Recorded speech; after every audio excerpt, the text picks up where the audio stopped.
Hey guys, we have an exciting event in May that I want to talk to you about. My father, Chris Bledsoe, will be the keynote guest at the Contact Modalities Expo at the Lake Lawn Resort in Delavan, Wisconsin. From May 2nd to May 4th, come check out the Premier Consciousness Symposium in the Midwest.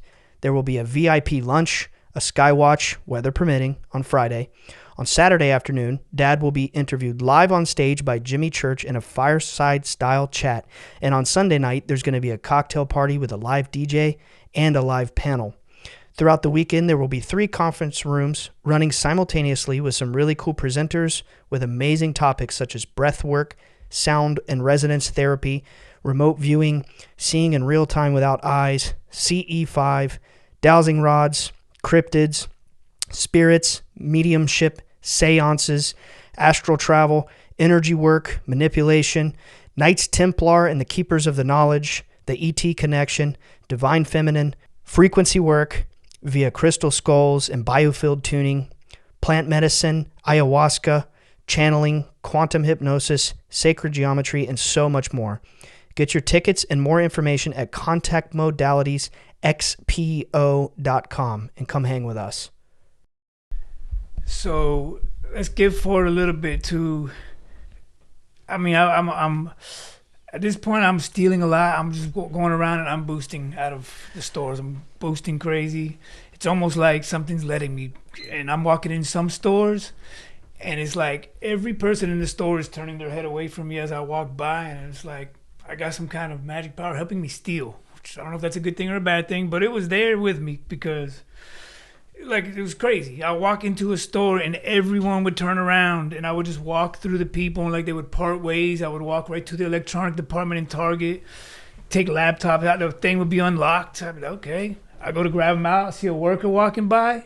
They'll, like if they purposely look away, putting the laptop in a suitcase, they're walking by, not even saying nothing, looking, zip the suitcase up, to walk right out. The security guard start talking to a lady right before I walk out, like clockwork. It was weird. It was too weird. And then I go to jail. Sometimes I just slip up. This was another story we're not going to talk about, but I went to jail for something else. And pulling a fire alarm. But we don't have time for that story. So when I get out of jail, downtown jail let you out right downtown. This time jail let me out downtown. Usually let you out of TGK. For some reason it let me out right downtown, which they're not even supposed to do, but they let me out downtown.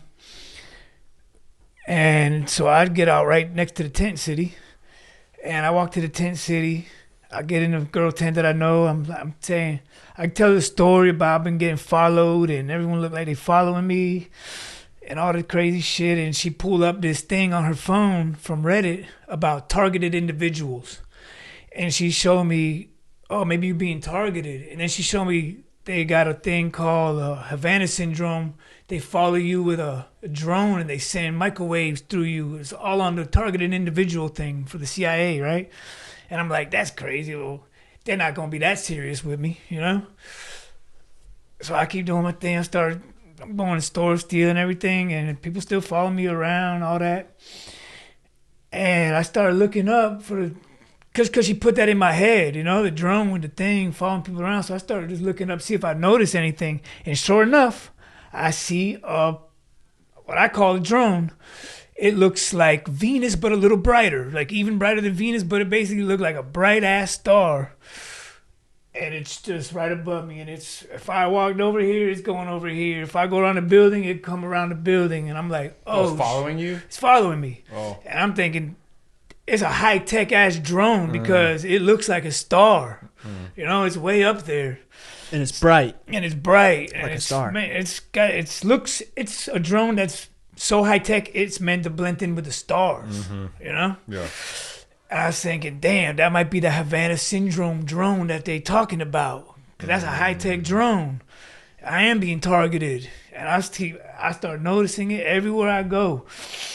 It don't leave me alone. And I'm just like, I'm putting my middle finger up to this thing. You know what I'm saying? I think it's a drone following me. I don't know that it's an angel and I'm a demon. I got a demon in me. I'm going, fuck you to an angel. You know what I'm saying? I'm saying fuck you to whoever's targeting me. Right, yeah. And I'm just a normal person. But So that goes on. And I go one night out, and everyone in the city following me, recording me. I feel like the whole city want to kill me. The whole 99 Jams thing that night I felt like was real. The whole city know everything about me. Everyone I go, everyone's doing this with their phones across the whole town every day, everywhere. I don't even care anymore. I'm shooting up in front of people on the bus that are recording me. I don't care. I don't care. In my neck, right in front, blood squirting out on the cameras. Like, watch this. Like, I don't care. Yeah. But I do get paranoid at night that someone's gonna hurt me sometimes when I'm walking through them streets. So at night, I start like getting away from the city and going out to the beach. Or, the waves is a little peaceful moment. Yeah. Amidst all this targeting that I'm getting. The drone, all that. I don't care if the drone out here on the beach is peaceful. I was sitting out there one night on the beach, like at, 11, 12, 1. And first I see what I think is police.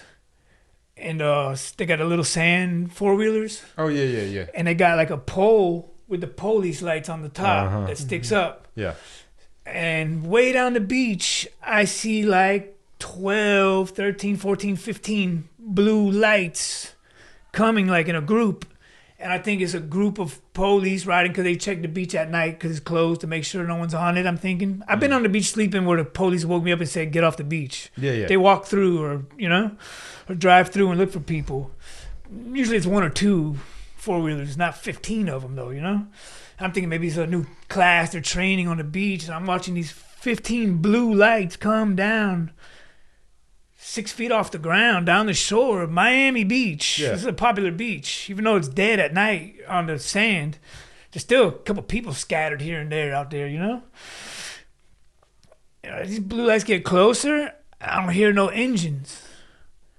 And all of a sudden I say, oh shit, those are fucking drones, right? Obviously they're drones. Right. Because there's no engines. And they flying down the beach, they fly in front of me, and dude, I don't see no fucking drones, bro. I just see lights. They're just fucking lights flying in a little group right down the fucking beach for anyone can see them. And they just fly off. And I'm just thinking, what the fuck kind of drones are those? Quiet with no sound at all. No sound. And yeah, the because light, they don't have an engine, but they're loud. I say, and that light just hit the drone. From all I could see How close was the did light. they get to you? I mean, okay, you know where like when you walk out to the beaches out here, when you first get to the sand. Yeah. That's where I'm standing, and these are going down the water shore. So, so pretty they're not close. far. They're not far. Pretty close. 100 yards. Close enough to 100 be yards. like 50 yards. At Miami somewhere? Beach, where the water, like where the grass is. Yeah. From there, I was standing where the grass is. I didn't walk out nowhere. I was standing by the grass. Okay. It's about the same distance as y'all beach. Gotcha. Yeah. Gotcha. So they were not far at all. If they were drones, you definitely would have heard. You'd have heard 15 drones. You would hear. If Be it was loud. one drone, you would have heard it. You would hear them. Yeah. Yeah. And you'd see the blinking lights and all Yep. There that. would be blinking lights. There was only blue lights, solid blue lights flying. And I even like started looking around and like, I don't know, it looked like there was a guy hiding in the bushes with a remote control. I was like, what the fuck? But I don't know if they're playing tricks on me just to throw me off or whatever. Kind of like a shadow person. I didn't want to go over there because it's like in the bushes, I didn't know who the fuck. I couldn't tell if it was even a real person or not, or what the fuck was going on. Like, it looked like someone was in there with a remote control, but I don't know, bro. So then I'm sitting out there looking at the lights. Those 15 lights go by. They're gone, completely gone. About another half hour go by, maybe. I see the little drone that followed me around. It's just there. It's always there. Like, anytime I'm telling you a story now, it's there. Yeah. It's always above my head, and I don't even pay attention to it unless I'm giving it the middle finger because I'm about to do some drugs in front of it or something. And I know it's watching me. And then, so I'm looking out onto the coast, just looking out to the water, and I see 7, maybe 8, but I think it was 7 lights, regular like orange, yellowish lights, but they're pretty fucking bright, and they're all perfectly spaced out across the horizon. Boom, boom, boom, boom, boom. And I'm like, that's weird looking that all those boats have the same light. And they're all perfectly spaced out across the whole horizon, right? That was a pretty odd looking thing. They're all just sitting still. So I was like, whatever. And then all of a sudden, all the lights start moving sideways, left and right. They don't cross paths. They don't go far enough to touch each other. And then further. They're just all going left and right, all of them, back and forth. You know, like Pong, like that thing. They're just going back and forth. And I'm going, first it's going slow. And I'm going, oh, shit. And the way they turn, I'm like, oh, those got to be jet skis. Because they're turning too fast. The boat's not going to do that. You know, they're turning around too fast. And then they start going faster. And I'm like, whoa, that's not a jet ski. Because it's doing this way too fast for even a jet ski. That's a drone. Those are all drones. Because they're all going faster now. I'm like, they have to be drones. And I don't know, drones don't last that long. I don't know about drones. I've been on the street since drones came out. Right, yeah. So I'm thinking of people's drones or something, or good drones. I don't really know drones like that. And the one that there's like a couple on this side, and there's one right in the middle of me. Going back and forth. All of a sudden, that one stopped moving. It looked like it getting bigger. And I'm looking at it, and it almost looked like it's coming at me. And you know those 3D posters that you look at when you cross your eyes and you can see something? Yes, I can never get those to work. Okay. Sorry, but yes. I'm a master at those. But, so like, my eyes kind of felt like they were doing that because this thing looks like it's coming at me. This light. And I'm like, oh, my eyes crossing? You know? Yeah. Making it look like it's coming at me. So it going on for about a second. And then I kind of move my head a little bit, like, and then I can see it as it's reaching about from the horizon to the halfway mark across the water. From where I'm at to the horizon, once it gets about halfway across the water, I could see a comet coming out the back of this light. And the comet's about this long behind it. Like a tail off the back of it? Like a tail flying off. The tail never loses its size. It stays behind it this long the whole way. And it's coming full speed at my face. Like, and I can see the tail. I go, what the fuck? This light is coming for me? And I guess I was having a telepathic conversation without knowing it with it. Because I don't know what came over me. All of a sudden, I square up. And I look at this light and I grill it. And I say, what the fuck you gonna hit me? And it was like, I bet you move. I bet you won't stand there. And I'm like, I don't give a fuck. You ain't gonna do shit. You're just a fucking light. And it's gonna come right to your head. And it comes across the water as it breaks the surface of the sand, you know? That last little gap. And this thing's coming at the speed of a bullet. Right when it breaks the water, where this water and the sand start, 100 yards, 50 yards. I feel my body getting scared. And I'm like, nah, I'm not moving. Fuck this light, And I feel my body start getting a little bit scared. Like, wait, what if something happens when it hits me? Like, what if it's not just a light? And then I'm like, nah. And I'm standing there. I'm trying to stand there to see. And right when it gets to my head, my body just throws itself back. Like, I couldn't control it. It got out the way. Matrix, just barely moved my head back to watch it go over my head and just flash out of existence. I land on my back. Boom. I'm looking up like, what the fuck was that? Damn. I look back out at the other lights, and they're staying still. And I'm looking at one. The other lights are still out there? The other lights are still out there. And I look at one, and I start crossing my eyes and say, come on. And I'm like, what the fuck am I doing? They're not responding to me now. Now they just look like regular boat lights again, and they're not moving. I'm like, what the fuck am I doing, bro? I'm crazy. I'm going crazy, I thought I was going crazy. Yeah. I thought I was going crazy. So then, soon after that, I go to jail. Like real soon after that. I go to jail for theft, grand theft or something like that. Stealing some computers. Or some speakers out of Best Buy, I think. And I go to jail, and the dude hands me a book. This is where the shit gets weird. Mm-hmm. This dude, I'm in jail bored. I come back to my bunk, and there's a book on it. It's called Behind the Red Door. Who the author? Megan Collins? Megan Collins? Because there's a couple different Behind the Red Door things that we look at. One. Yeah. Megan Collins, Behind the Red Door. Never heard of her, never heard of the lady, never heard of the book, nothing. And it's like a small like book you would read in middle school. Yeah. You know, like a 150-page book, you know? Yeah. And you can tell the writing is like, it's not very, it's like a 7th grade book, maybe a high school book, you know? It's an easy read. Simple words, you know? And I started reading it.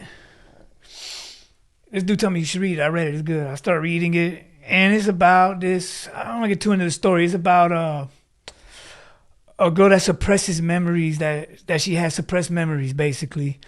And she was kidnapped as a kid and didn't remember. And another lady got kidnapped and said there was another girl with her on the news, and it started ringing bells. And then she started investigating it, and she see like tattoo reminder of this, and things start reminding her, and then she remembers. And I'm reading the book, and I'm thinking like, she was 10 years old.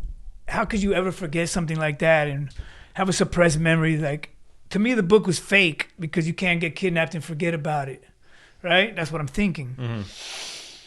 So, I finished reading it, whatever, and that's what I took out of it. Like, it was it was good, it was crazy, but it can never be real. That's why I was asking Junior earlier if he remembered seeing you like in that state, because I was thinking like that's so traumatic. He could have repressed it and not even. There has been a couple things that I asked him if he remembers that he says I don't. It's remember. real shit. It's real shit. There has been a couple things. Yeah. What were we talking about? Oh, the red door. Behind the red door. Yeah. So you finished the book. So I finished that book. Then this other dude gave me a book. Look, this is the thing. I'm about to go to court and get out. My charge is a 30-day charge. Like 30-day felony, they let you out if you don't bond out. That's like the normal thing. So I'm like, I've been in there. It's like getting towards the end of like a week, maybe 2 weeks. And this dude handed me this book, Origin, right? He handed me this book, Origin, from Dan Brown. He told me, he said, it's a good book. You should read this. It's the same guy that made Da Vinci Code.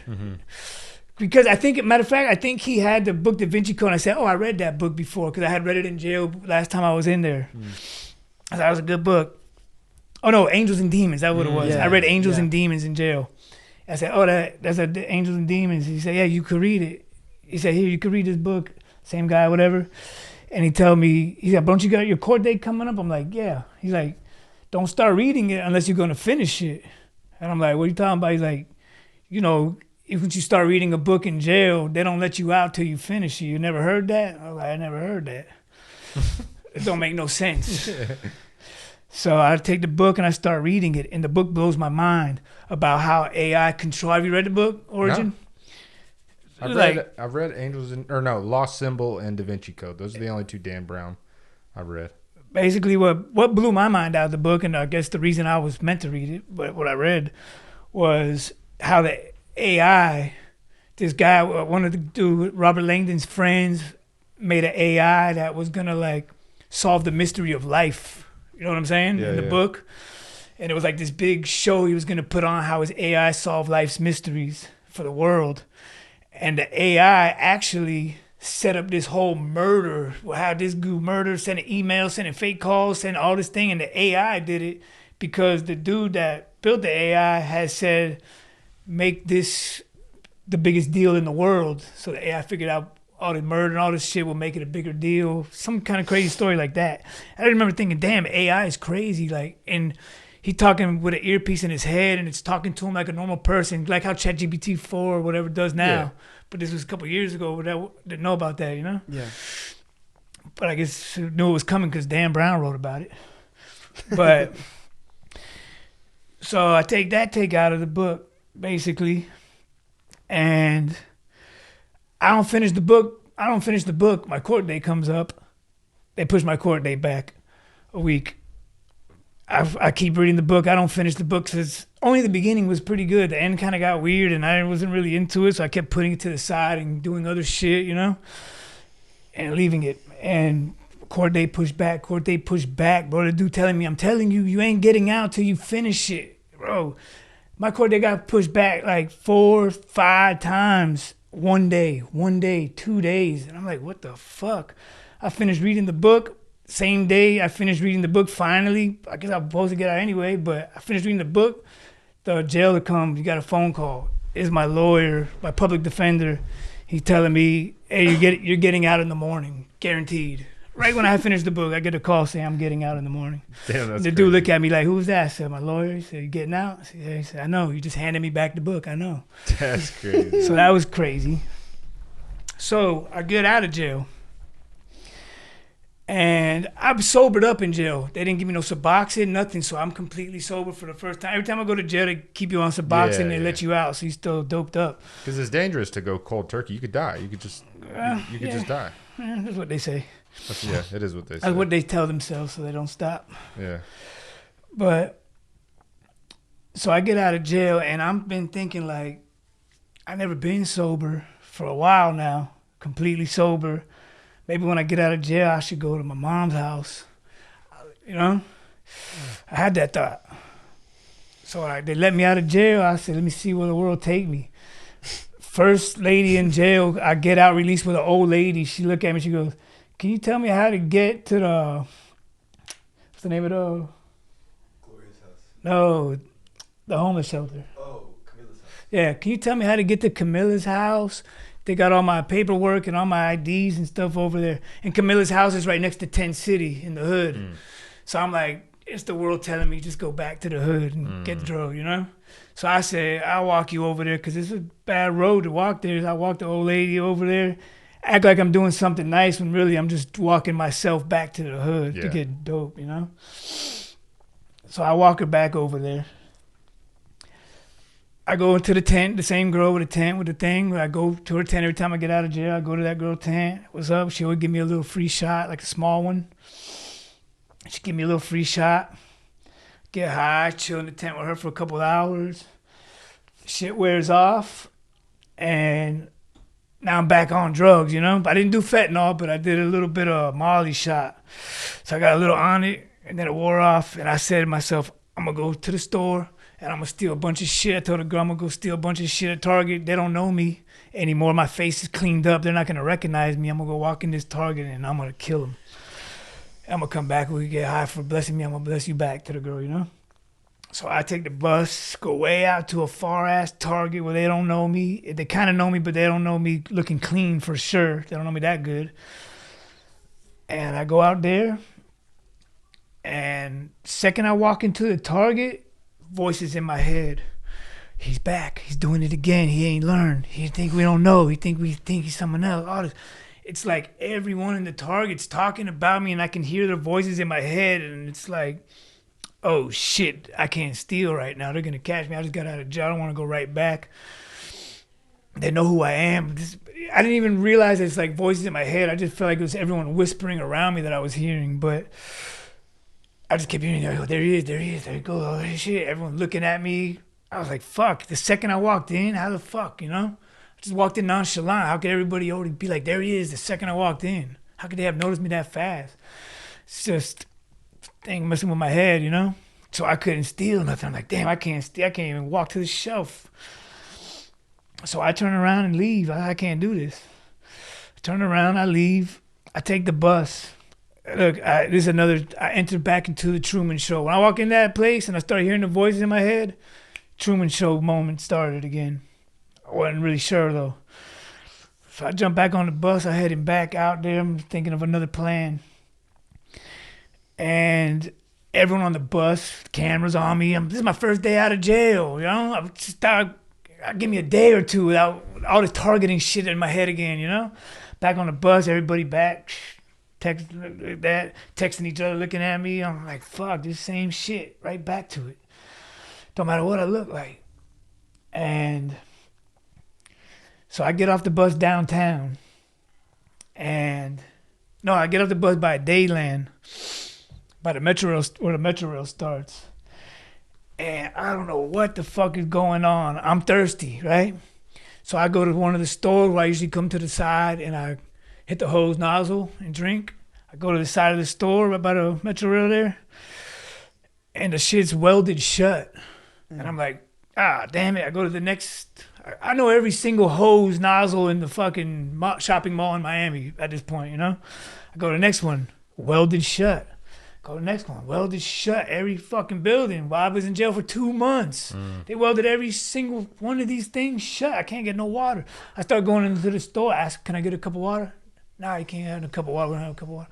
What? Can't give me a cup of water? Nah. You get to buy something. Nah.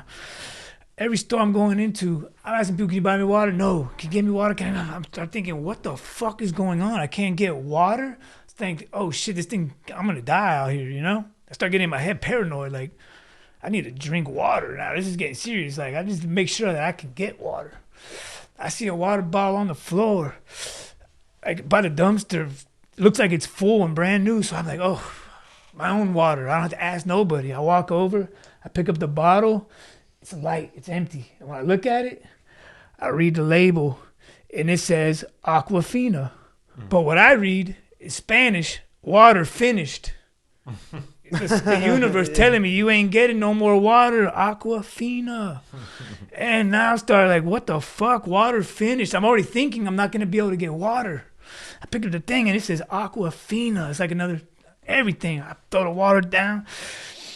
I go back at CVS where they're unloading the docks. I start begging the people, can you just give me a bottle of water from there, please? The guy goes, I can't give you one of those. And he walks inside, closes the door. I'm like, what the fuck? Door opens back up. He hands me a bottle of water and he's looking at me. And now I'm like, the fuck did he do to this bottle? I throw the bottle back at him. I don't want this shit. I think he poisoned it or something, you know? I take off. I start looking like, yo, looking around for signs. What's going on here? Every single letter, license plate, company car. Let me give you a couple examples. I see a car pass by that says, the first thing I'm looking for words. I'm like, what's going on, universe, right? I look, the first thing passed by says, Steve the lawn man. Steve is one of my friends I used to grow weed with. Lawn man is one of the plug from Latin King plug that we used to call the lawn man because he fronted like he had a lawn service business that used to sell his cocaine. And I'm thinking, who the fuck doing this to me, right? And then Steve, lawn man, fell out with both of them. I'm like, damn, Steve and the lawn man. I turn my head. I see something that say RMT Construction. My best friend, my old roommate with Tony, Rusty Michael Tappan is. I say, Rusty? The next license plate drives by. It's like it just say like 1031. And I say, that's my friend's little brother's birthday. That's my friend's cousin's birthday, Rusty's cousin's birthday. Everything start connecting to somebody that I know that fell out with throughout the years that could be possibly hating me for right now. And every single thing. And I'm just like, yo, what is going on? Who is doing this to me? How is every single thing I'm looking at talking to me in a bad way? I get on the bus. I look up at the bus. The sign on the bus say, are you having problems? They say, are you having problems? What's it called when you can't sleep? Insomnia? Yeah. Are you having insomnia? Are you here? What's it called? Are you schizophrenic? Are you a drug addict? All these things. I have all these symptoms. Yeah. You know what I'm saying? And I'm like, every single line I read is me. I'm like, oh, are you this? I'm like, damn, whatever's fucking with me is making me look like I have all these crazy symptoms. Mm-hmm. I'm like, oh my God, I'm reading. I'm like, that sign is there to even drive me crazy, just to show me that's what it's doing to me. You're going insomnia, you're going crazy, all these things, all these problems, you know? I qualify for all of them at this point. And there's a girl sitting on the bus. I tell her, the girl turn around and look at me. I go, who's doing this to me? The girl. I don't know this girl. She goes, you'll find out soon. And then she turned back around. And I'm like, well, thank God, because I can't stand it. I can't take this shit anymore. Whoever doing this to me, we're going to find out today, right? I'm glad we're going to find out today. So the bus goes. That bus left from downtown to the beach. To the Metro back downtown, got on the bus. That bus left from downtown to the beach. So bus stops when it gets from downtown to the beach. The very first stop, usually everyone gets off. It's like the major spot where everyone take the bus to the beach on 5th Street. So the bus stop there, everyone gets off. I stay on the bus because I don't know what the fuck to do. I just want to take the bus all the way up north because it goes to Aventura. I want to go back to I want to go to Aventura. It's a rich area. And just figure out what's going on. So I'm on the bus. I'm just going to take it up there. Everyone file off the bus. Everybody piles off the bus at that first stop, right? Except for me. Bus driver starts moving. Bus driver starts picking up speed. We're driving down Alton Road on Miami Beach. It's a busy ass place. There's a light every fucking 20 feet. There's people crossing, scooters everywhere. You know the beach. Oh yeah, yeah. And I'm in the very last seat of the bus. I'm in the very back seat. This bus is going all of a sudden 40, 50, 60, 70 miles an hour. And he's going through all the lights. He's passing bus stops. There's people waiting at the bus stops. And he's flying by them. And I ring the bell. I say, stop, stop, stop. He floors it even more. We hit a fucking bump in the road. Dude, I fucking almost hit the roof. I'm exaggerating a little bit. But I, off my chair, boom, hit the floor hard. Pain. Boom.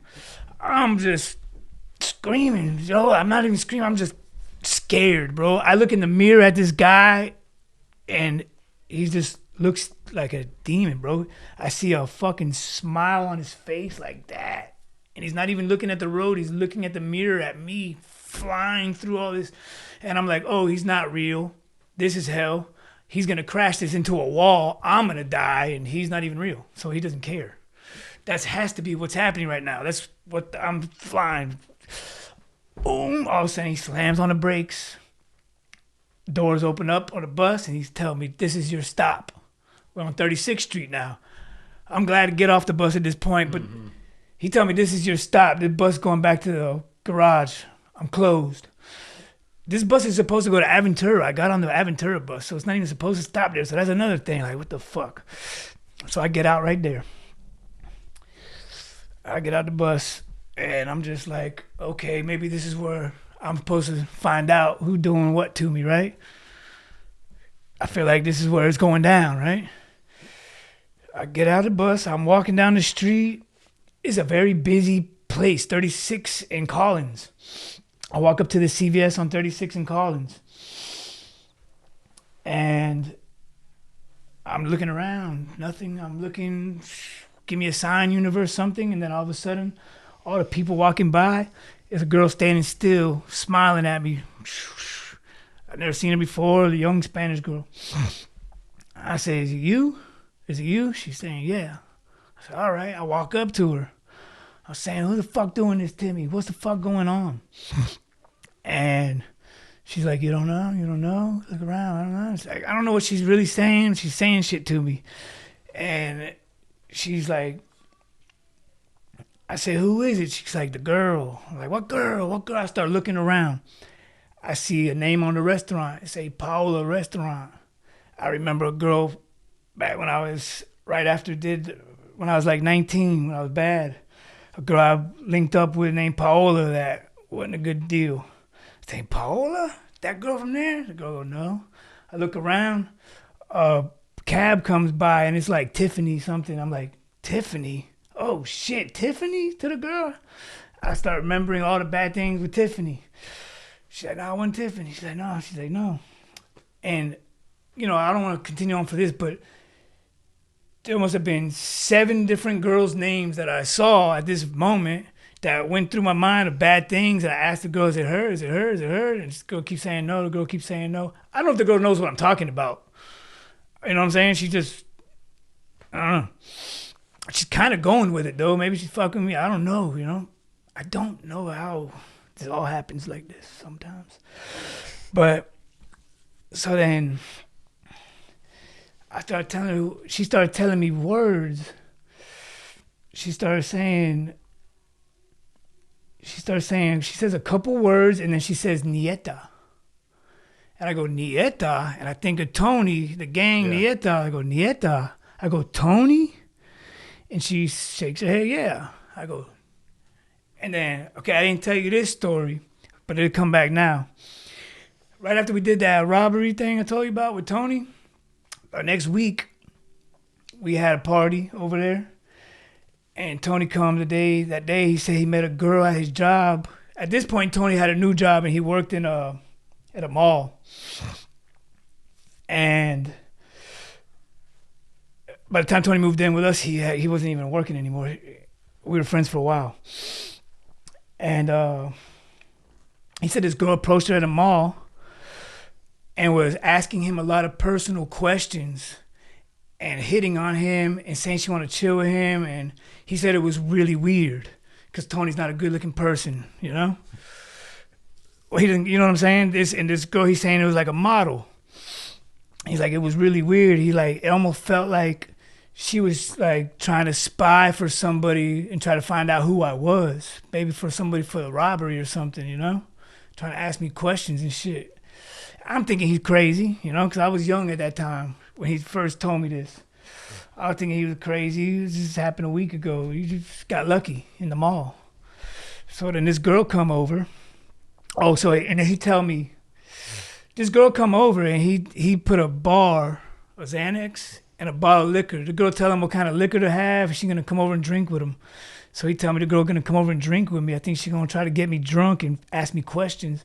So I'm going to flip the script. And I'm going to get her barred out and find out who she is. And I'm like, I don't know if it's all that, but Tony ran shit, you know, it was up to him. I couldn't tell him nothing. I was little, he was big. So I didn't think it was a good idea, but at the same time, we pop bars and drink all the time. It's just like, not a big deal, especially if you just put a bar and took one drink out of a bottle. I don't even think a person would feel it at that point. But, so I didn't think it was even a big deal. I didn't even think she would feel it if she just drank a drink and just put one bar out of a whole bottle of liquor. But I don't know, maybe he put more than one bar. I don't know what he did. But that's what he said. So then she come over. He introduced her to everybody. We having a party there, like 12 people over. And he introduced her. She sit down. She don't say nothing. 2 minutes, they just get the bottle and they go upstairs to the room. And I don't see them for the rest of the night. Next morning, Tony come walking down the stairs carrying her. She passed out. And he tell me like, shh. And I'm like, I'm asleep on the couch. And he walked her out to the car and drove her off. She was alive, but she was sleeping. And he drove her home. He come back and he like, man, she woke up and she was going crazy. Like her dad was going to kill her for not coming home. She going to miss a plane and shit. He was like, I don't think we got to worry about that. You know, we don't have to worry about her no more. I was like, all right, whatever. I didn't want to think of nothing, you know, like, I didn't think nothing. It just happened fast, and I thought maybe he did something wrong, but I was like, nah. So then, when the girl tell me Nieta, and I say, Tony, she shake her head, yeah. I go, the girl that you carried down the stairs? She shake her head, yeah. I go, what? That got to do? I said, what that got to do with me? What this is about? She's saying, yeah. And I'm thinking, all this, chasing me around, put all these signs and all this shit. Could have the girl with Tony? She's like, yeah, but the girl don't remember. And I'm like, what you mean? She don't remember? She's like, she don't remember. And at this point, it's like, okay, the girl's talking. She kind of knows something, you know? Like, she don't remember. Like, the girl was barred out. I didn't bring up the bar. She said the girl don't remember. So I'm like, it's getting creepy, you know? I'm like, and I'm thinking at that point, damn, you know? I said, I don't know what Tony did with that girl. I just saw him carried downstairs. She goes, yeah, but she don't know that. She don't remember. And I'm like, well, whoever in charge, could a girl, like, she talking to somebody and she relaying a message to me or something. And I'm like, whoever you talking to, she got an earpiece in. I'm like, whoever you talking to, tell him that I had nothing to do with it. That Tony, I was downstairs sleeping the whole time. I'll tell him the whole story. You can pull up a lie detector, hook me up right now. Tell him I'll take it right now. She stay quiet. I'm like, what are they saying? What are they saying? She like, I don't know. She's like, oh.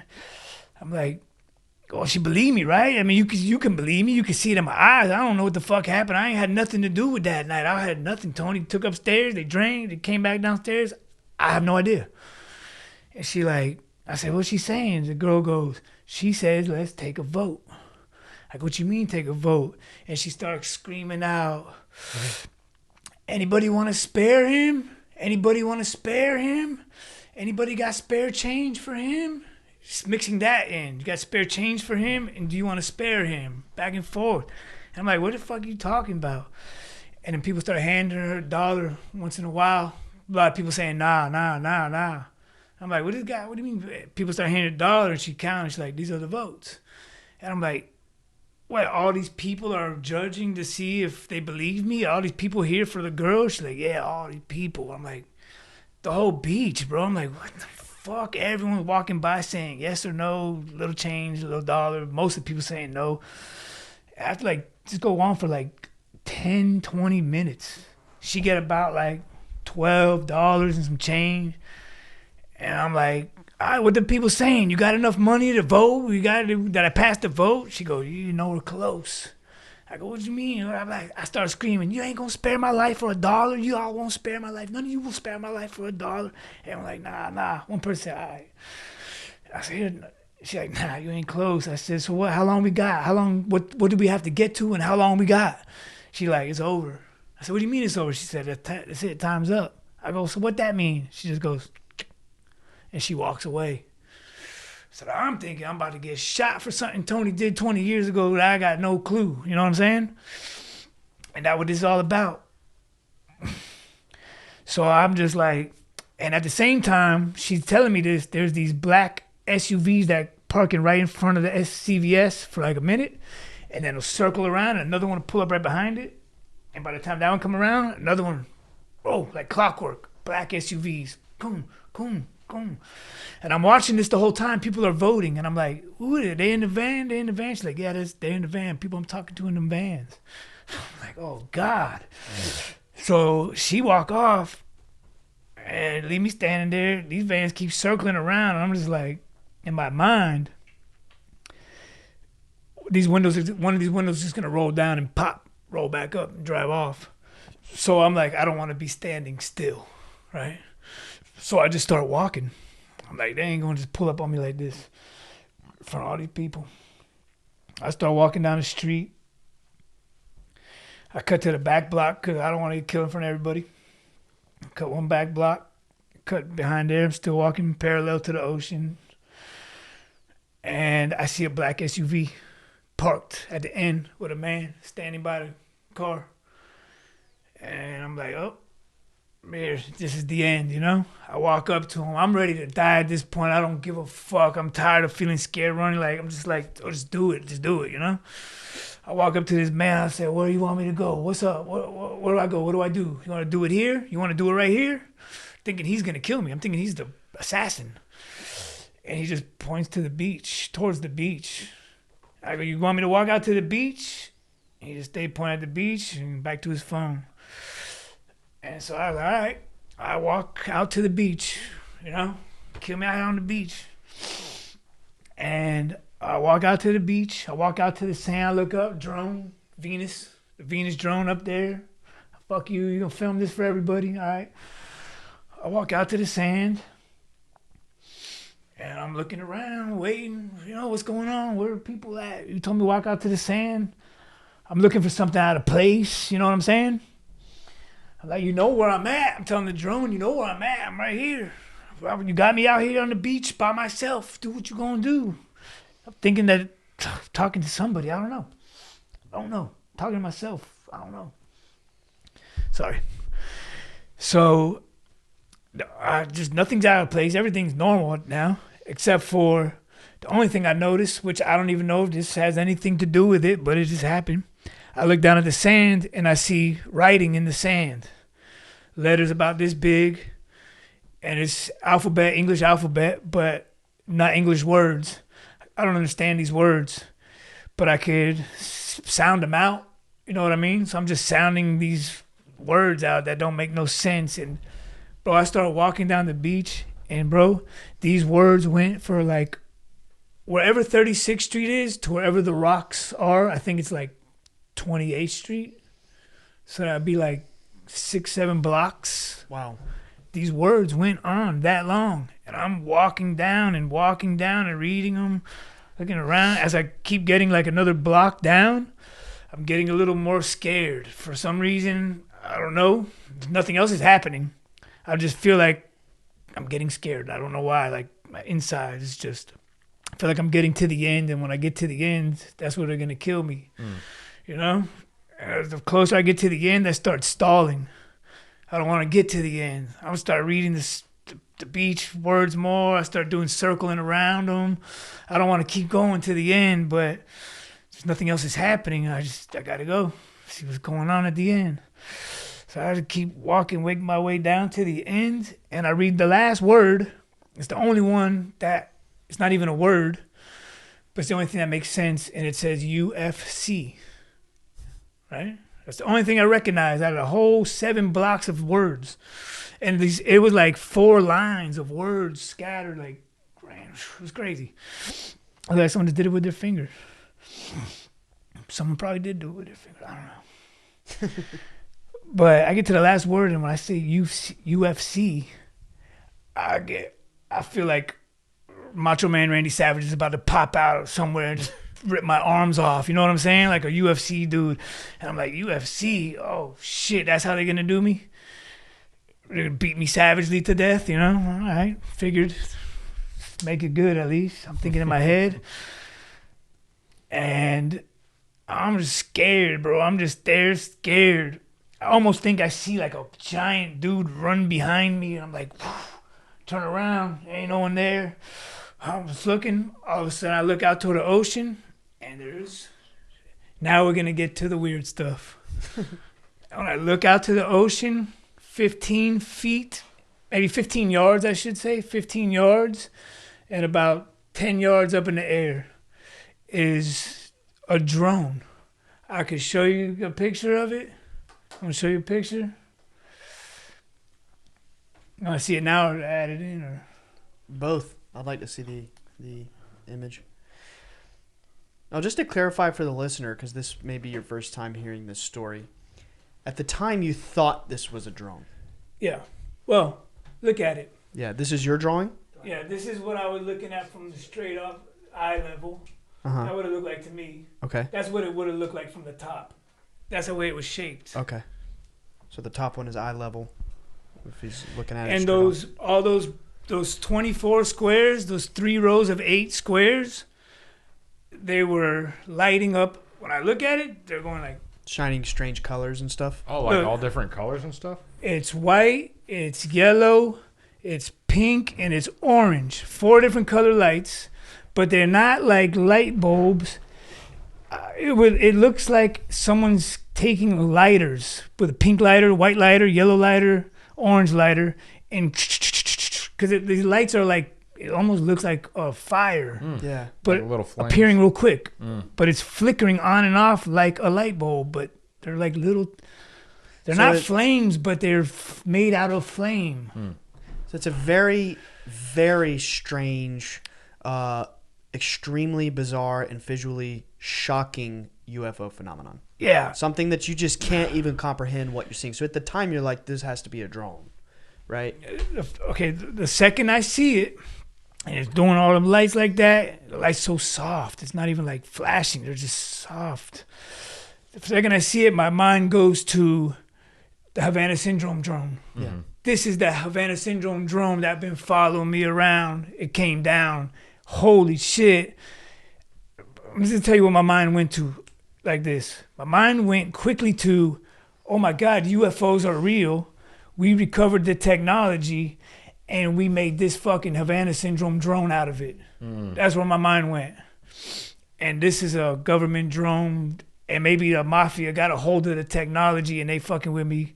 I don't know. But that's what I'm thinking. The only thing, and on top of that, if I move my head, it moves ahead. I mean, if I move my head, it moves with me. Like, it's weird, bro. It's locked on. Onto you. It's like, it's even a half second ahead of me. You know what I'm saying? And Chloe's not like a split second ahead of me. It's insane. And I'm like, what the fuck is this thing? And it's just blinking, and I'm just looking at it. I'm like, I can see it's made out of metal. And it looked like the metal from a sewer cover, like a manhole cover, like that iron color. Yeah. And I can see parts on it. I can see parts. You know what I mean? I can see parts. And so it's a machine, you know, it's definitely a machine. And the lights are blinking. And I'm mesmerized by this thing. But I'm like, if I survive this Havana syndrome thing that's trying to kill me right now, let me try to see what I can remember what this thing is. And I remember counting 8 squares and 4 different colored lights and thinking maybe it was like white, yellow, red, white, yellow, pink, orange, white, yellow, pink, orange. And it was like, you know, that's why there was 8 squares, because there was 4 lights and they were like that. But then the lights were changing colors in the same box. It might be white the first blink, it might be pink the second blink, and the same box might be orange the next blink.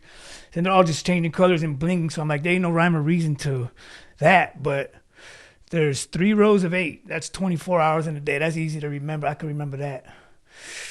So I'm just thinking like that. I'm watching this thing, bro. I'm staring at this thing, and all of a sudden I start hearing something in my head saying, you show me the truth. And I'm like, what? It says, show me the truth. And I'm like, now I think somebody's talking to me through the drone somehow. Like the girl was talking to somebody out on the street, taking the votes. Now I think I'm talking to that person she was talking to through this drone in my head. Because tell me the truth. I was like, what are you talking about? What are you talking about? And it said, you said you would take a lie detector test. You will hook up to a lie detector test. Damn. Well, this is the best lie detector test ever made. So show me the truth. I said, what you mean show me? All of a sudden, it looked like if you cover one eye and you look down, and you cover one eye and look up, but you're seeing that at the same time. Wow. Like, you know what I'm saying? Mm-hmm. Yeah. I'm seeing like that, but it's like up here. And I'm seeing the world down here, but it looked like I'm covering one eye, but it's weird. And all of a sudden, my memories start popping up like a TV screen almost. You know what I'm saying? And the memory of the night with Tony carrying the girl down the stairs pops up, and he's coming down the stairs. And it's saying, show me everything you remember from this night. And I'm like, what the fuck? How is this thing, how is this working? You know what I'm saying? Like, my mind is not getting it, but at the same time, I know it's reading my mind, so I can't panic because I'm trying to be not guilty. So I'm just like talking back to it in my head. I'm saying, I'll show you. I didn't do nothing. I'll show you. Let me show you.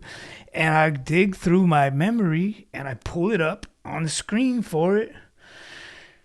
And I replay it and I show it. Everything. I show Tony coming with the bottle, the girl coming over. Oh, actually, I started with the girl coming over. I say, look, I'm going to show you that night. And I pull up, the girl come over. All that happened. They go upstairs.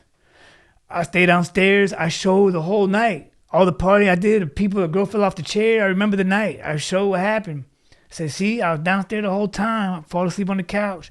And then I showed Tony walking down the stairs. I said, see, I'm not guilty. I think I passed the test. And then the thing goes, nah, but show me everything you know about that night. There's more. And I'm trying to block it out because there's more. And I'm like, nah, that's it. I'm not. And it's like, it ain't no lying. Show me. Fuck. So I said, all right, you can't undo it. You have to show it. There's no point. You can't run from this. There's nowhere to run. So I show it everything I really did know. And I show it Tony come from the night before, telling me how he met the girl, how he's going to put a bar on her drink, and how I knew all that ahead of time and I didn't stop it. And how the girl came over and I was thinking about telling her not to drink, but I didn't. You know what I'm saying? Like, it went through my mind, like, when she got there to be like, yo, don't do that, you know? But she don't even speak English, and Tony right there looking at me, look at her, so I couldn't really give her the signals. And I cowered it out. I chickened out when I was a kid, 18. And I let her go upstairs with him. And then it showed me, and I said, when I show her that, and I feel like such a coward because I show her what a coward I was. And then it shows me what happened in the room with Tony. And it said, this is what your cowardness caused. And it plays for me a disgusting thing that Tony did to this girl while she was passed out. right? And bro, I just fall to my knees. I start crying, and I'm just feeling like, what can I do now? You know, I'm guilty. I see it now. Now I see what you're talking about. I'm guilty. I could have stopped it this whole time. I'm just as guilty for not stopping it. So then I think like, I'm not worthy. I'm and this thing like, see, now walk over to those rocks. And I'm like, go ahead. I'm telling this thing, go ahead and Havana syndrome me. You know, zap me. It's saying, walk over to the rocks. The rocks like another block ahead. These big, almost like a Yeti. Mm-hmm. It's like the beginning of a Yeti on the beach on 28th Street, where the water just kind of breaks around them. And it doesn't go out. It's just like the beginning of a Yeti would be. Almost like where there used to be a Yeti maybe, and they took it out. But so I go to those rocks, and it's like, sit down. Sit front. I sit down. And it literally, a freaking chair cut out in the rock. So I walk up to it. It's like it looks like a lounge chair cut out of these big coral rocks sitting there. So I'm like, right there? It's like, yep, right there. I sit down in the chair, and I'm looking at this thing, flashing the lights. And all of a sudden, these two little, I call them antennas, I don't know, they pop out the sides. They're like little wires. And they have these little, like the eyepiece of a telescope, the little small piece. Yeah. Like two of those pop out the side, and they're on these little wires. Of the drone. Of right? the drone. Yeah. And the wires start moving like this. Yeah. They start moving like something I've never seen except for on a snail's antenna underwater. Like it literally looked like a snail's antenna underwater the way they were moving. And I'm thinking these are guns. First thought is these are two guns and it's going to shoot me right now. And as their things are moving, they start moving a little bit. They kind of like line up and they kind of point at me, like focus on me. And this is where it gets really fucking weird. I say, do it. And I close my eyes and I squeeze. And then I look up, it's still there.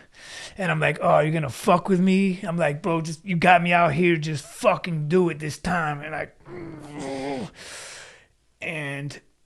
I don't know if it shot me in the head or what, but as I'm squeezing, waiting for a bullet to go through my head, I have my eyes closed tight. All of a sudden, I feel the sun. This is at 2 a.m. by now. It might be 1 a.m. I don't know what time it is by now. And I feel the sun on my back beaming down like hot. And I'm like, it's fucking nighttime. You know what I'm saying? And all of a sudden, I feel myself walking. I open my eyes. And I am above my body. And I'm in my body. And I remember, it's 5-6 years ago, right after those two future memories, when I first became homeless, and I'm walking down the beach, and I got a tank top on, because I never worn a tank top in 6 years. I'm walking, looking at myself, and I'm in myself. It's the weirdest feeling. And the sun hit my back, and I see my tank top on. I'm like, what the fuck? And I can't control myself. I'm just walking. I can't stop myself from walking. I can just think whatever I want, but no control over the body. I don't even feel the body. I'm just walking. I'm just like watching it. And I say to myself, oh, I am in hell. And now I got to do the last 5 years over. And this is hell. I am in hell. And now it makes sense. The future memories make sense why you can't change them and all this, because I'm in hell. And I say, oh, this is just going to keep happening for eternity. And I'm just going to keep going through these last 5 years of hell over and over. Or maybe it's going to get worse this time around. And I'm going to keep going through it, and every time it's going to get worse. Who knows? But I'm definitely in hell because I'm above my body, I'm in my body, and I'm walking in the daytime, and it's nighttime. So, and I'm looking at the stores on the beach, people eating, and I'm just like, fuck, bro. I look down at the grass, and I'm like, damn. Here we go, another 5 years of this shit, I remember thinking. And then when I look back up, I'm no longer at the beach. I look up, and I'm at the park, and I'm in the middle of a memory, but like full 3D physically in the memory where I was at. What year were you? 13. His 13th birthday party. I took him and his friends up to the park because I had a 4-wheeler. And we went up to the park and I let them all ride the 4-wheeler. And I was drunk as fuck. I'm letting these kids don't know how to ride, bro. And I'm just like, do whatever they want on a 4-wheeler. And I'm so drunk, I go to the park and I piss down the swirly slide. And I tell his friends, go look at the bottom of the slide. I don't let them see that I'm pissing, and then water comes out. I'm like, it's my piss. Like, that's how fucked up in the head I was. And I thought that was funny back then, you know? But anyway, dude sees me doing this, walking his dog in the park. And he screamed, hey, I'm calling the police on you. And he says that to me. And I remember thinking, nah, you shouldn't have said that back then.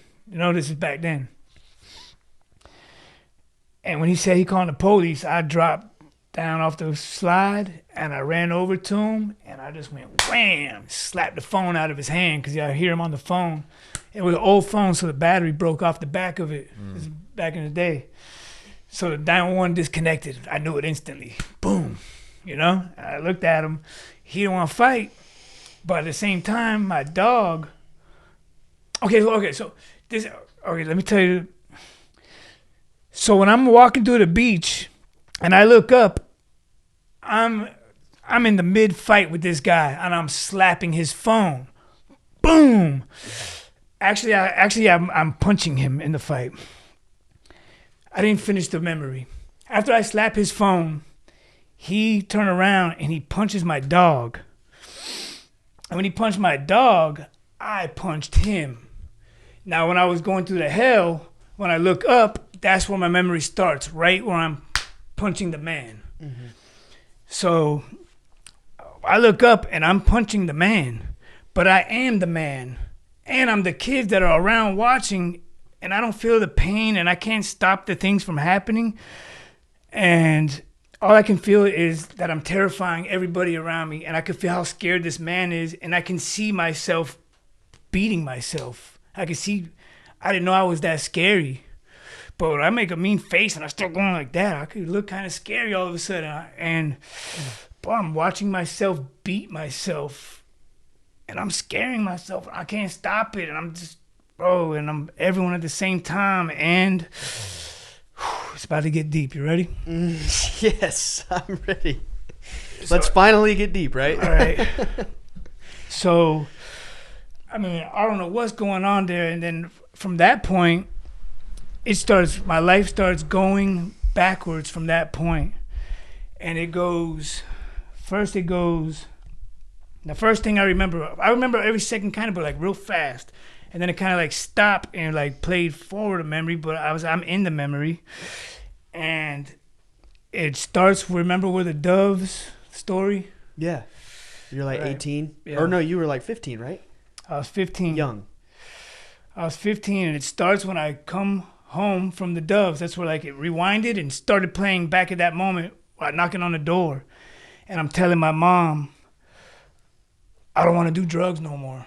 I'm telling her, I'm going to try to stop. I promise, right after seeing the two doves, right? I tell her, I don't want to do drugs no more. And I'm reliving all this again in my little hell segment here. And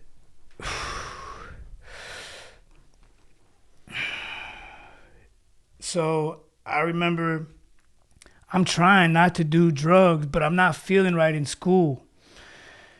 And I can't eat. I'm just like, I don't feel comfortable in my body, you know? I don't feel right. I don't feel healthy. I'm trying to stay sober, but I'm like, I need to smoke. I need to do shit. I need to get high. And my grandfather had just passed away. So my mom was going through it. And she had started taking Xanax she already was taking Xanax, but she started taking stronger ones. And at this moment that I'm going through that, she is taking Xanax. And I'm coming home every day from school, and she's happy as can be. she got the music on, she partying, she like half drunk. And I'm like, damn, what you doing? She's like, I'm on my happy pills. I love life, you know? And I'm watching her. And I'm like, damn, she get to get fucked up and I don't get to get fucked up. Her happy pills, she look like she worse than I am when I'm high, you know? Because back this time I'm just smoking weed a little bit in high school, a little cocaine, but basically drinking and weed, you know? And so when she ain't looking, I go through her bottle. She leave her bottle laying out on the table. I go through her bottle and I take a handful of them and I take them to school. I swallow 4 of them. I give my friend 2 of them. And I don't remember anything that happened that day. I just remember waking up after school at 5 in the afternoon and someone going, hey, your mom is here to pick you up. And I was supposed to be at track practice and I was in that track practice. I don't remember the whole day. That's the first thing I remember. I get in the car and we go into family therapy because I was doing drugs. She kicked me out. Remember, she found drugs and all that. So I come back into the house, but we had to do family therapy. It was part of the deal. So we're on our way to the new family therapy guy. And I'm in the backseat of the car. I'm barred out because I took her pills. But I'm trying not to let her know. But I can't. But she give me a Burger King cup. And I'm in the backseat and I keep dropping it. I can't hold on to it because I keep falling asleep with it in my hand. By the third time I just drop it, she go, what the fuck are you on? You're on drugs? I said, I'm not on no drugs. I fall asleep, you know what I'm saying? No. You keep falling asleep, you can't even finish the sentence. Yo, you're on dope. She started telling me I'm on heroin. I'm in high school. I don't know nothing about heroin yet. But my dad heroin addict, so that's where her mind went, you know? Yeah. So she's like screaming at my dad, he's on fucking heroin. Look at him, he's on dope. And I'm trying to say I'm not, but I'm like, it's not helping my case. You know, I keep dropping the cup, like, I'm not, drop. No, I'm not, drop. And she said, pull the car over, Randy. My dad named Randy. She said, pull the car over, Randy. She pulled the car over, pulled me out of the car, and, you know, it was just one day she snapped on me, bro. She just started wailing on me. Bam, bam, bam. I'm barred out, standing outside the car, just boom, boom, just eating punches. Not feeling a damn thing, just completely numb. The thing is, the punches don't care. She could hit me all she wanted. If the things she was saying while she was hitting me was like, when we was in the car, she turned around, she goes, swear on your grandfather's life to me right now that you're not on dope. And to me, dope is heroin. Mm-hmm. So I go, I swear to God on Pop-Pop's life, I'm not on dope. And she go, that's it, pull over the car, because she knew I was on dope, or in her mind, she knew I was on dope. And that when she said, pull over the car. But that just died, and I said, you know, and she barred out. So she pulled over the car, get out, she just started wailing on me, and she started screaming. Things like, you're the biggest piece of shit. You should have been the one that died. You're a motherfucker. He was at my father was a saint, and you're a piece of shit. Things like that. Damn. And every time she hit me, she's saying a new one, and she kicking me at the same time. I'm a little fucked up, still on the bars still. Yeah. This is going boom, boom, boom, so fast. I'm hitting so many punches. I'm trying to concentrate on what she's saying, and I'm leaning into it because I don't want her to knock me back. So I'm trying to lean into it so I can. What's wrong with you? I'm thinking, well, how can you be saying this?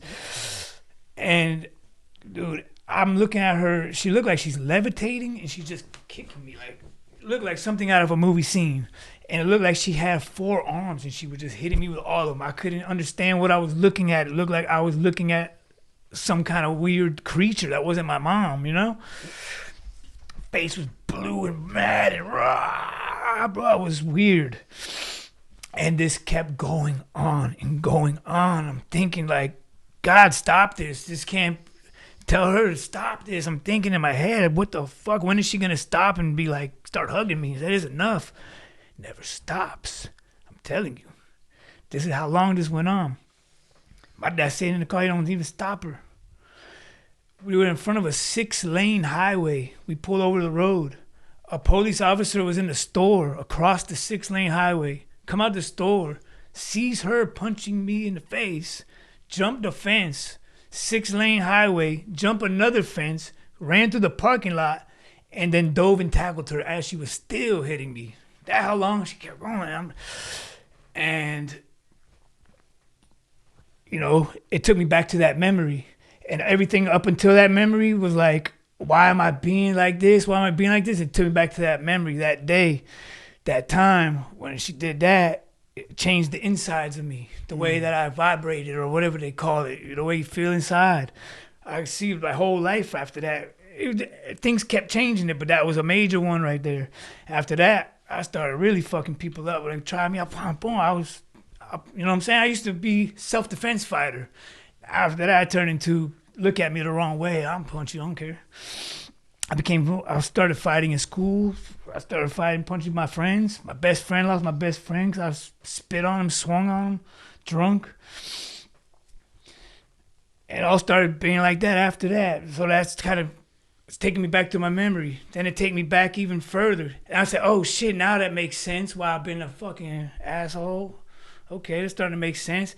It take me back a little further to when I was 3 years old. Wow. And I'm in my room.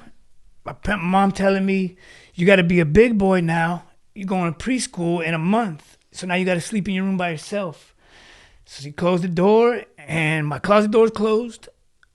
I close my eyes. I open them. My closet door is open a little bit. Whew. I get out of bed, and I run to my parents' room, jump in the bed. And then, dude, that happened to me every single night I can remember of my life. I would wake up in the middle of the night, and my closet door would be open. I would never see it open. I would go to bed every night and close it. I would wake up, and it would be open. I would just think the pressure of the room, just the wood, the doors would just crack or something, you know? But when I was a little kid, I thought there was something in my closet looking out at me. Every time I would wake up and the door would be open, so I would run to my mom's room. So she started telling me, you got to be a big boy now. You can't come running into the room no more. You got to be a big boy. And I'm like, she's like, you got to preschool in 1 month. And I'm even telling her, like, that's a month. We still got a month. Why you got to start this now, you know? So at night, she locked me in. She put me in the room, closed the door, wake up, closet door is open. I get up, my door's locked. Start banging on the door. She don't open the door. I'm banging. I'm screaming, scared as fuck. She don't open the door. She won't open the door. I got to go to the bathroom. I'm peeing on the rug in the corner. I'm banging. And then this goes on and she tell me, oh, my sister friend locked her kid in the room when they were 3, and that would turn him into a boy. And then it only took him a couple of weeks, and then they got the hang of it. And I'm like, that's not us. Why that got to do with us? And she ended up turning my lock around and locking me in my room every night. You know? And then it took me back to that memory and how that broke my mind when I'm banging on the fucking door trying to escape my room. That broke my fucking mind. So it showed you all the things throughout your life that traumatized you. Yeah. And each one of those things showed me, like, I could feel the difference in how I was living after, you know? Yeah. And how. Yeah, you could see it clearly. I could see all that. And then I basically opened my eyes, and I'm back on the rock at nighttime. I'm not in hell. I'm not down. In the present moment. Your story. Okay. Yeah. With the drone. Yeah. Yeah. Grown man Paul with a drone. Gotcha. I opened my eye. Grown man Paul with a drone. And now there's a second drone. I'm showing a picture of the second drone. Now when I open my eyes, there's the same one in front of me, and now there's one off to the side a little bit, like maybe 30 feet, 20 yards. And it looked like this. That's what I see, but from the top it would have looked like that. So it kind of looked like the original one, but with 3 of them connected, sort of? It looked like this from the side. Okay. If you're looking at it from the top down, that's what it would have looked like. I'm not a good artist, so it's the best I could do. Better right than I there. could do, man. And these 3 here. Did you see it? Yeah, I saw. And this one was completely white, and it was like laminated. It had like a lamination, kind of, like a clear, like an acrylic, gloss, an acrylic around it. And when I open my eyes, first thing, all this is so going on, all in my head. First thing I'm thinking is, my whole life just flashed before my eyes. That's what they say before you die. Mm-hmm. I'm thinking this thing was doing the Havana syndrome on me, and it almost killed me. That's why I did that life review. I was like, oh, my life just flashed before my eyes. This thing's shooting radiation and it's going to kill me or something. It's going to Havana syndrome me. And then the second one show up when I open my eyes. And I see that one, and it don't look like a machine. This one looks like a real UFO. Like, there's nothing. You know what I'm saying? And it's, if I move, it stays the same thing like that. Like, they stay. And they both got this little soft glow around them. It's not like an orb or anything out of the ordinary. It just looks like a flashlight running out of batteries. An old school flashlight running out of batteries glowing right around them. It's just a weird little glow. And they both have the same little weird glow. And then I see that one, and I start thinking like, okay, now they're just trying to cover up for this thing and make me look crazy and say there's UFOs. So they can cover up for this technology that they're trying to kill me with. And it make me look insane and say I saw UFOs, 2 of them, on the beach. So I'm just like, I'm thinking this thing gonna kill me for sure. I'm thinking someone playing a trick on me with a second one, or they're playing a trick on me. There's nothing spinning, nothing keeping it up. I'm not really sure what to make sense out of it. I also think in my head, maybe that's a UFO. I think maybe that's a UFO. I thought for a second. I thought maybe that one's a UFO and this one's the government. So I'm walking down. I get up. I don't want to sit there anymore because I'm thinking maybe I got lucky and the UFO came and stopped it from killing me. I don't know. You know what I'm saying? Maybe this thing was killing me for the technology. The UFO recognized matching technology and came here, saw what it was doing to me, and just reprogrammed it or something. I'm not sure yet, I'm just looking at them. This thing stayed there for like, I don't know how long this goes on. I get up. They never left. They're there. I get up and I start walking. I say, I'm not going to sit still and let this thing do this to me. I get up and I start walking. And I'm figuring it's 2 or 3 in the morning, but I really don't know, I don't know. It's dark. And this is when it really get crazy. I love when you say that, Paul. This is when it really get really crazy. This is the part I'm standing on the beach looking at these 2 drones. Or this UFO and this drone, or what are these things? And then I remember 3 flashes, and it's daylight. The first flash I remember, I'm standing, not even standing, I would say floating.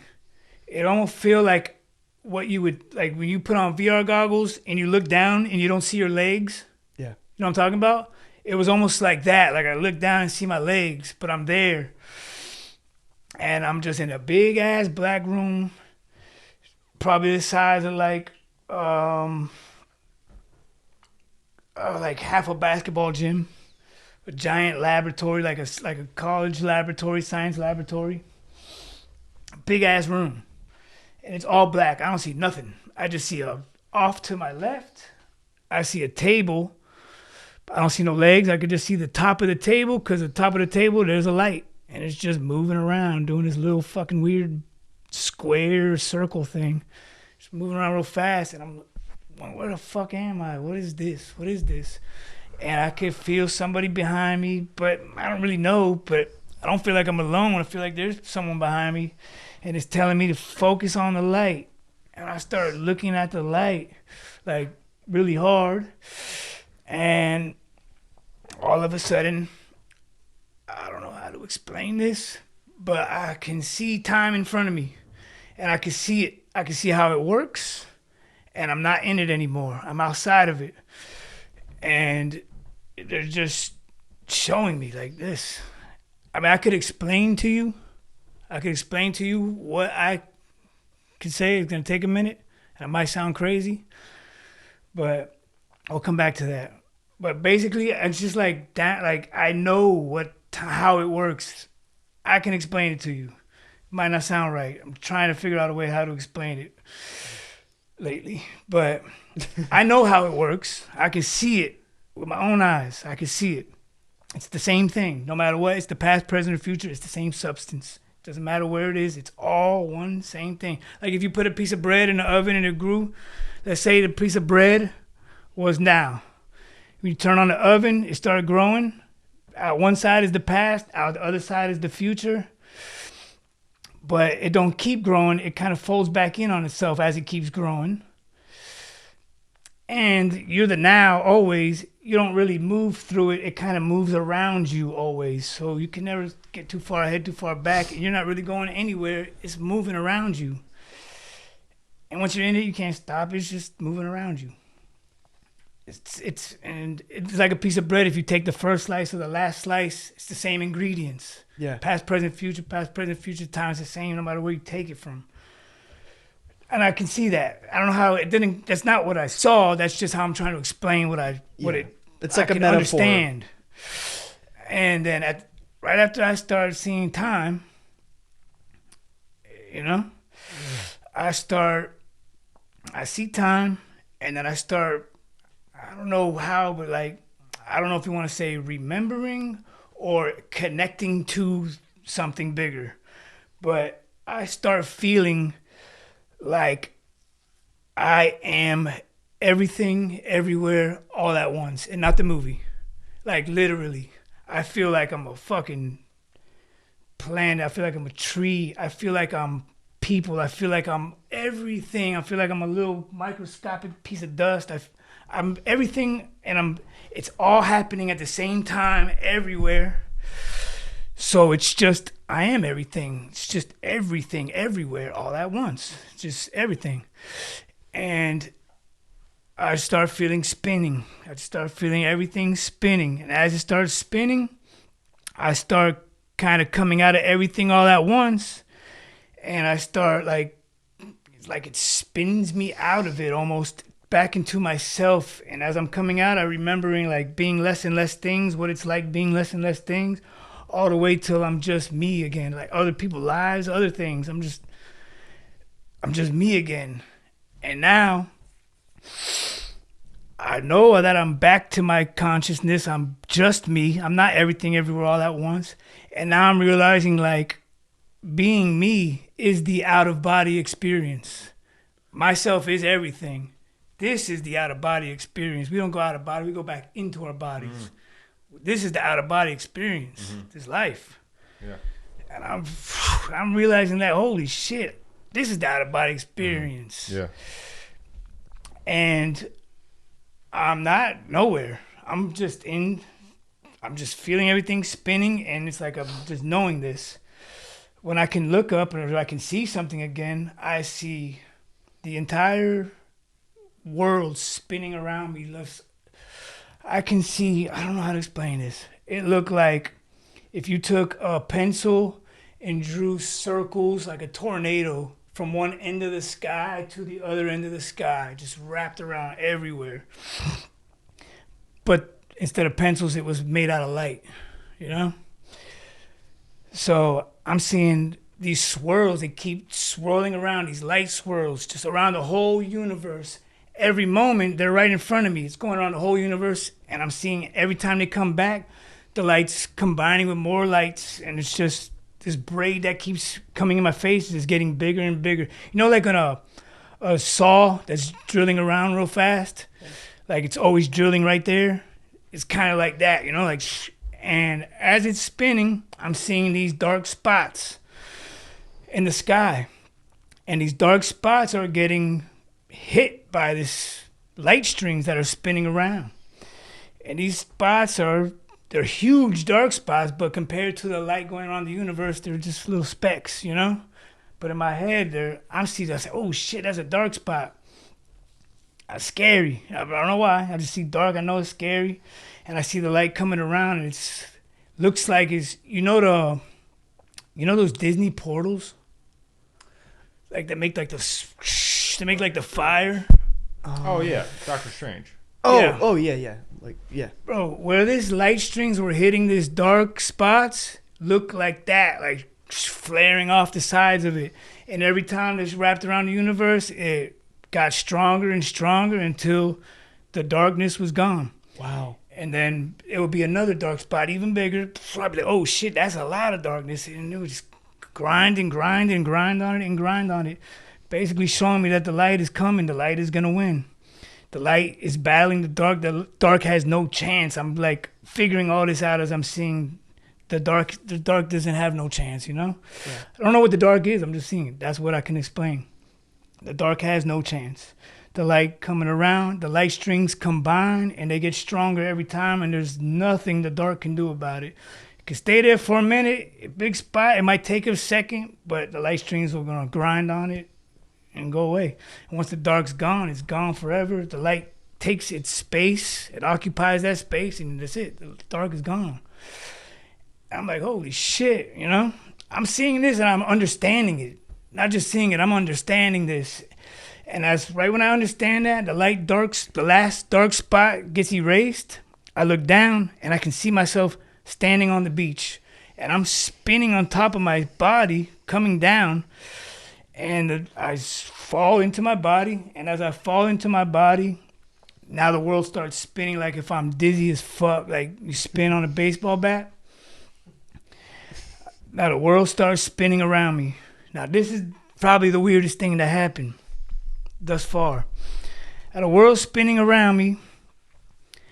I'm trying to catch my balance. I look down. I see the sand start making a circle the opposite direction. Let's say the world's spinning this way. All of a sudden the sand start making a circle and it's coming up like this. The opposite way that the world is spinning. And every time the world spins, it spins the opposite direction. The spins get a little less. And this thing keep coming up, bro, like a snake turning. And every time it turns, the world turns the opposite way. This dizziness gets a little less. And it keep going and get to the point where the world stops spinning. And it come to the point where it's in the middle. Like every time the circle gets smaller, stop. What the fuck? I'm looking at a sand just floating in the space, floating in the air. And the second that it stops, I see the wind catch it, and like maybe 10% of the sand blows away and the rest of it falls. And when I look down, I see the sand lands in a spiral. All right? And when I see the sand land in a spiral, now I know what I just saw was real, because I'm thinking, what the fuck is sand just levitating like that? And when it lands, I'm thinking, that really just happened? And my first thing flashed, like, I don't remember what just happened, but I think I got magic powers from a UFO. Like, because I remember the 3 flashes, you know? And then I saw the sand move up. So I started trying to spin my head around and lift the sand back up, because I thought maybe my dizziness or something. I started doing that. And that's when I get the zoom in. I'm looking at the sand trying to go like this. And all of a sudden, I just get a zoom in into the sand that I'm looking at, the one sand grain. And inside that sand grain, I can just see it's just little organic strings. They're like 3D spider webs, but there's no right angles on them. They're just all attached. And inside the strings are actually tiny little tubes. And inside the little tubes are lights lined up like millimeters on a ruler. You know how those things? They're lined up perfectly in order like that. And they're just flowing right along smoothly. And wherever 2 strings combine into one, the lights will like combine like a zipper and then turn into one, and then they'll combine with another one. Just perfectly flowing. And that's just one piece of fucking sand. And this was all over the place. And then it zoomed back out. And I was like, holy shit, this is all light. I look up. Drone number 1 with the lights is still there. The second one is gone. And I look up and the drone's still there. And it starts talking to me. And it just starts... I don't know what it was saying, but I know that it was the most beautiful thing I ever heard. And as it's saying these words, it was like real fast saying these words, like preaching almost, or saying something. I start seeing the world come alive as it's saying it. And I started realizing these words are powerful, whatever they are. And I'm trying to remember them, but it's so fast. I have no pen, and I start saying to the voice that's talking, saying these words, I started saying, stop, let me get a pen. Let me write this down. This could change the world for everybody. And it's telling me, relax, relax. I took 2 steps running and it said, relax. I stopped running. It said, relax, just pay attention. I keep paying attention to the words. It stops. I look around. Everything's alive, bro. I can see light moving in everything. It looks like I'm in the Wizard of Oz, shiny, everything just, I can see everything alive. The chair, everything's alive, moving around. I can see the light moving through it. And then the voice started telling me, this is heaven. This is heaven. The same place you were just standing in a couple hours ago that you thought was hell. Now you see, this is heaven. And I'm thinking like, it started telling me, look, this conversation went on so fast and so long that it's probably like an hour conversation that we had in 10 minutes. I don't know how to say that. So it's talked so much. The order of the things that we said is hard to figure out sometimes.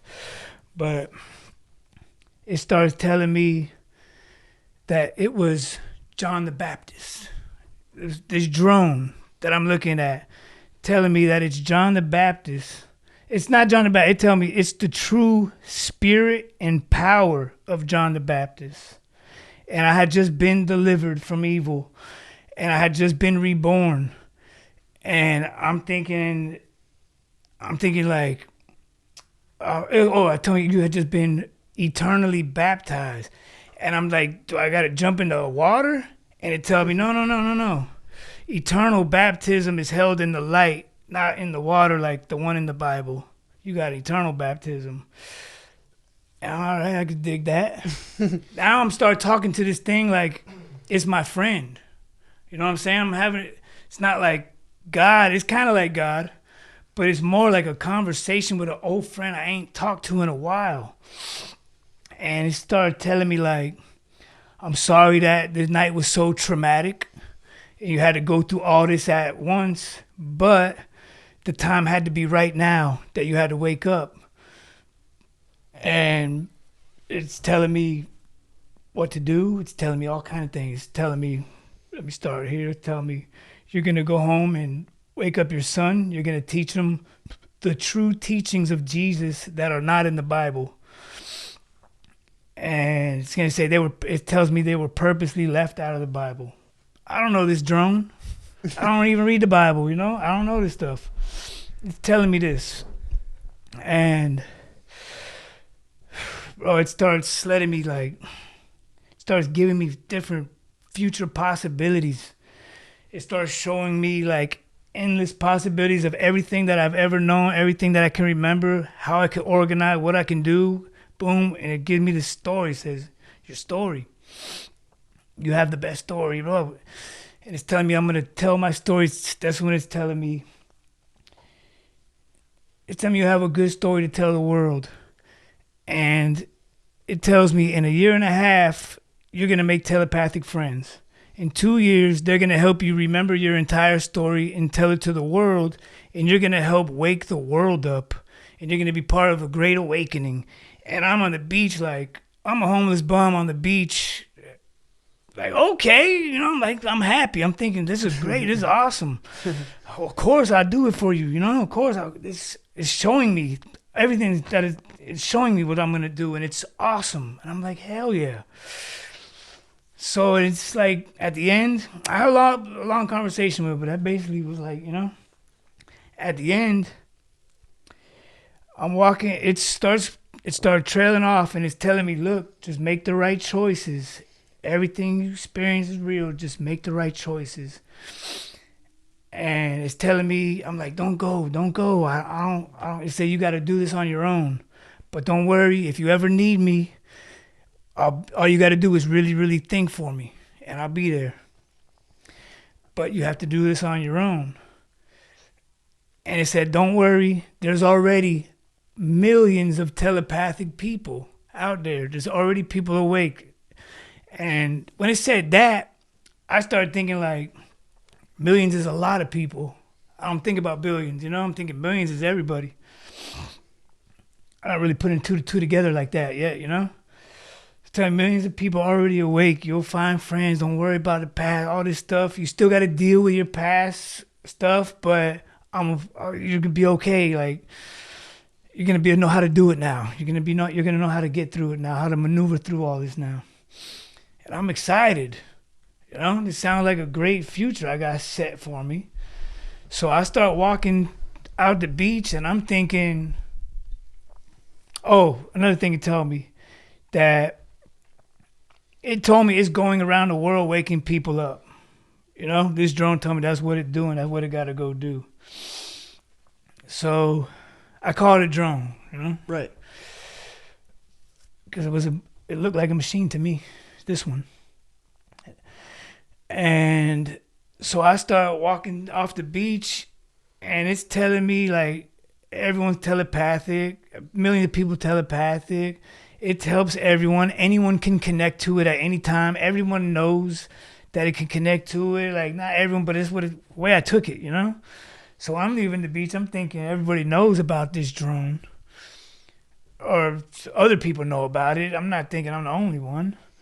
So I'm walking off the beach. Sun's coming up. And people start walking by me. And they're very beautiful people. And they're saying things like, congratulations. And we saw it. You did good. You're going to do good. Welcome to the new world. And like all this stuff. And about 6 couples passed by. All of them saying something different to me. And as I'm like thinking, like, I'm asking them, can you hear my thoughts? They're saying, yes, I can. Out loud. Like, you know? And I'm like, holy shit. So I'm thinking everyone in the world is now telepathic. And I've just been out of the dimension because I was such a piece of garbage. Now I'm in this new world and everyone's telepathic. And I'm like, oh shit, this is crazy. And I've been talking to an angel drone, whatever you want to call it. So I know how to hear a voice in my head, what it sounds like. So as I'm walking, people are talking out loud to me, but I'm not hearing their thoughts. So I'm like, why can't I pick up on their thoughts? I start thinking, you know, they're hearing my thoughts because they answer me out loud. So I started getting kind of confused. I'm walking down the street. I'm testing it out on people. Like a girl, let's say for instance, a girl walked by. And as she walked by, I'll be walking behind her. And I'll say in my mind, dang, you look pretty. And she'll turn around and smile. I was like, dang, she heard that. And then I'll be like, all right, let me test out something bad. And I'll say something bad to her. And she'll turn around with a bad face. I'd be like, damn, even this random girl just read my mind, you know? But how come I can't hear her mind? And then I start walking. And, I mean, I could walk you through every step. Look, a lot of crazy things happen. But as I'm walking, I'm thinking like, wait, if everybody's telepathic and everybody's congratulating me and saw what happened on the beach last night, then what the heck am I talking about? What is the thing talking about? I'm going to have a story to tell. What story is there to tell if everyone can read my mind? Everyone knows everything already. What am I going to tell you what you already know? So I started thinking like, damn, all that good future with my son and all that thing he was showing me to go teach him, and all that shit's out the window, you know? Like, the big story, it told me my future, we're going to have a story to tell. I'm like, nah, everyone's telepathic. There is no story to tell. You got to think of something different, how to make money, how to survive now. Everyone knows everything about everyone. So that's what I thought was happening. So I started getting kind of depressed about it. I was like, damn, I don't got a story to tell. I got to start from the bottom. I don't have no education. I'm way behind. And everyone already AI, telepathic, all this shit. I'm like, damn, I ain't got nothing. My story ain't worth nothing to nobody because everybody knows everything anyway. That's what I'm thinking. So I walk into I'm hungry. I walk into the Burger King. I mean, the whole time I'm expecting to see my parents and my son pick me up because I think that everyone connects to the drone, and I think they knew I just went through that last night, and I think they were going to be there happy for me. The way that the shit was. So I'm walking down the beach, they're not there, and I'm just like, I go into Burger King, asked the manager, I said, this is my first day in the new world. I didn't know. I don't have no money. I don't have nothing. Can you just give me a meal? And he said, yeah, I'll give you one meal since it's your first day. So I'm like, all right. I guess he knows too, but I guess he was just saying that, you know? So I'm sitting down in Burger King eating the meal, and everything's still alive. I still see the world alive. And at that moment, everything went, and all the bricks in the walls, like, it was like an AR, augmented reality thing, where I'm just watching all the bricks in the wall spin, and when they turn, now they're not shiny no more. All the tiles in the wall, they turn, now they're not shiny. The window, everything's dead again. And I think in my head, I go, fuck, I'm back in hell again. Man's eating with his back to me in the Burger King, turns around, he shakes his head, yeah, and turned back around and started eating. I was like, damn, this is fucked, bro. I don't know what's real. I don't know what's going on. So I pretty much walked through the whole day testing out telepathic things, if people could read my mind or what, trying to do it. And it seemed like everyone could read my fucking mind almost, except for like, there was about like 5% or 10% of the people that weren't reacting to anything I would do. So I'd be like, okay, it's not every single person. I started figuring out. So I said, maybe my parents ain't telepathic yet or something. I don't know. Maybe they don't know about it, Jerome. So the nights, it come down to nighttime. And I just stay at the beach walking up and down, like, what is going on? Oh, another thing happened. I started seeing signs and signs everywhere that say Gloria's house, Gloria, Gloria, Gloria. I was like, who the fuck is Gloria? This homeless girl comes by, she goes, Gloria? That means go to church. And I'm like, oh, after all that just happened, now you're telling me to go to church, you know? I left one thing out. Can we go back real quick? Yeah. Because this is probably the most amazing thing that happened the whole time. And when it happened, I told myself, this can't be real. I had to have made this up. No one's going to believe this part. I'll tell the rest, but no one's going to believe this part. And I literally, thought I made this last part up at the time. I had the drones leaving and it's telling me you got to do this on your own, you know, make the right choices, and the drone saying bye right before I start walking through the beach. As I'm looking at this drone, it's getting smaller and smaller. Look. I'm looking at the drone. It's getting smaller and smaller. I shit you not. In the sky, the size of a movie screen, small movie screen, I call it my postcard. A flash, you see that? Like, looks like three beings. Three kinda? beings. Yeah. A flash, a perfect square 3:5 ratio in the sky, about 100 feet in the sky, only like 200 feet away from me. This drone is real far by now. It's a real tiny little dot, and just flashed on and off.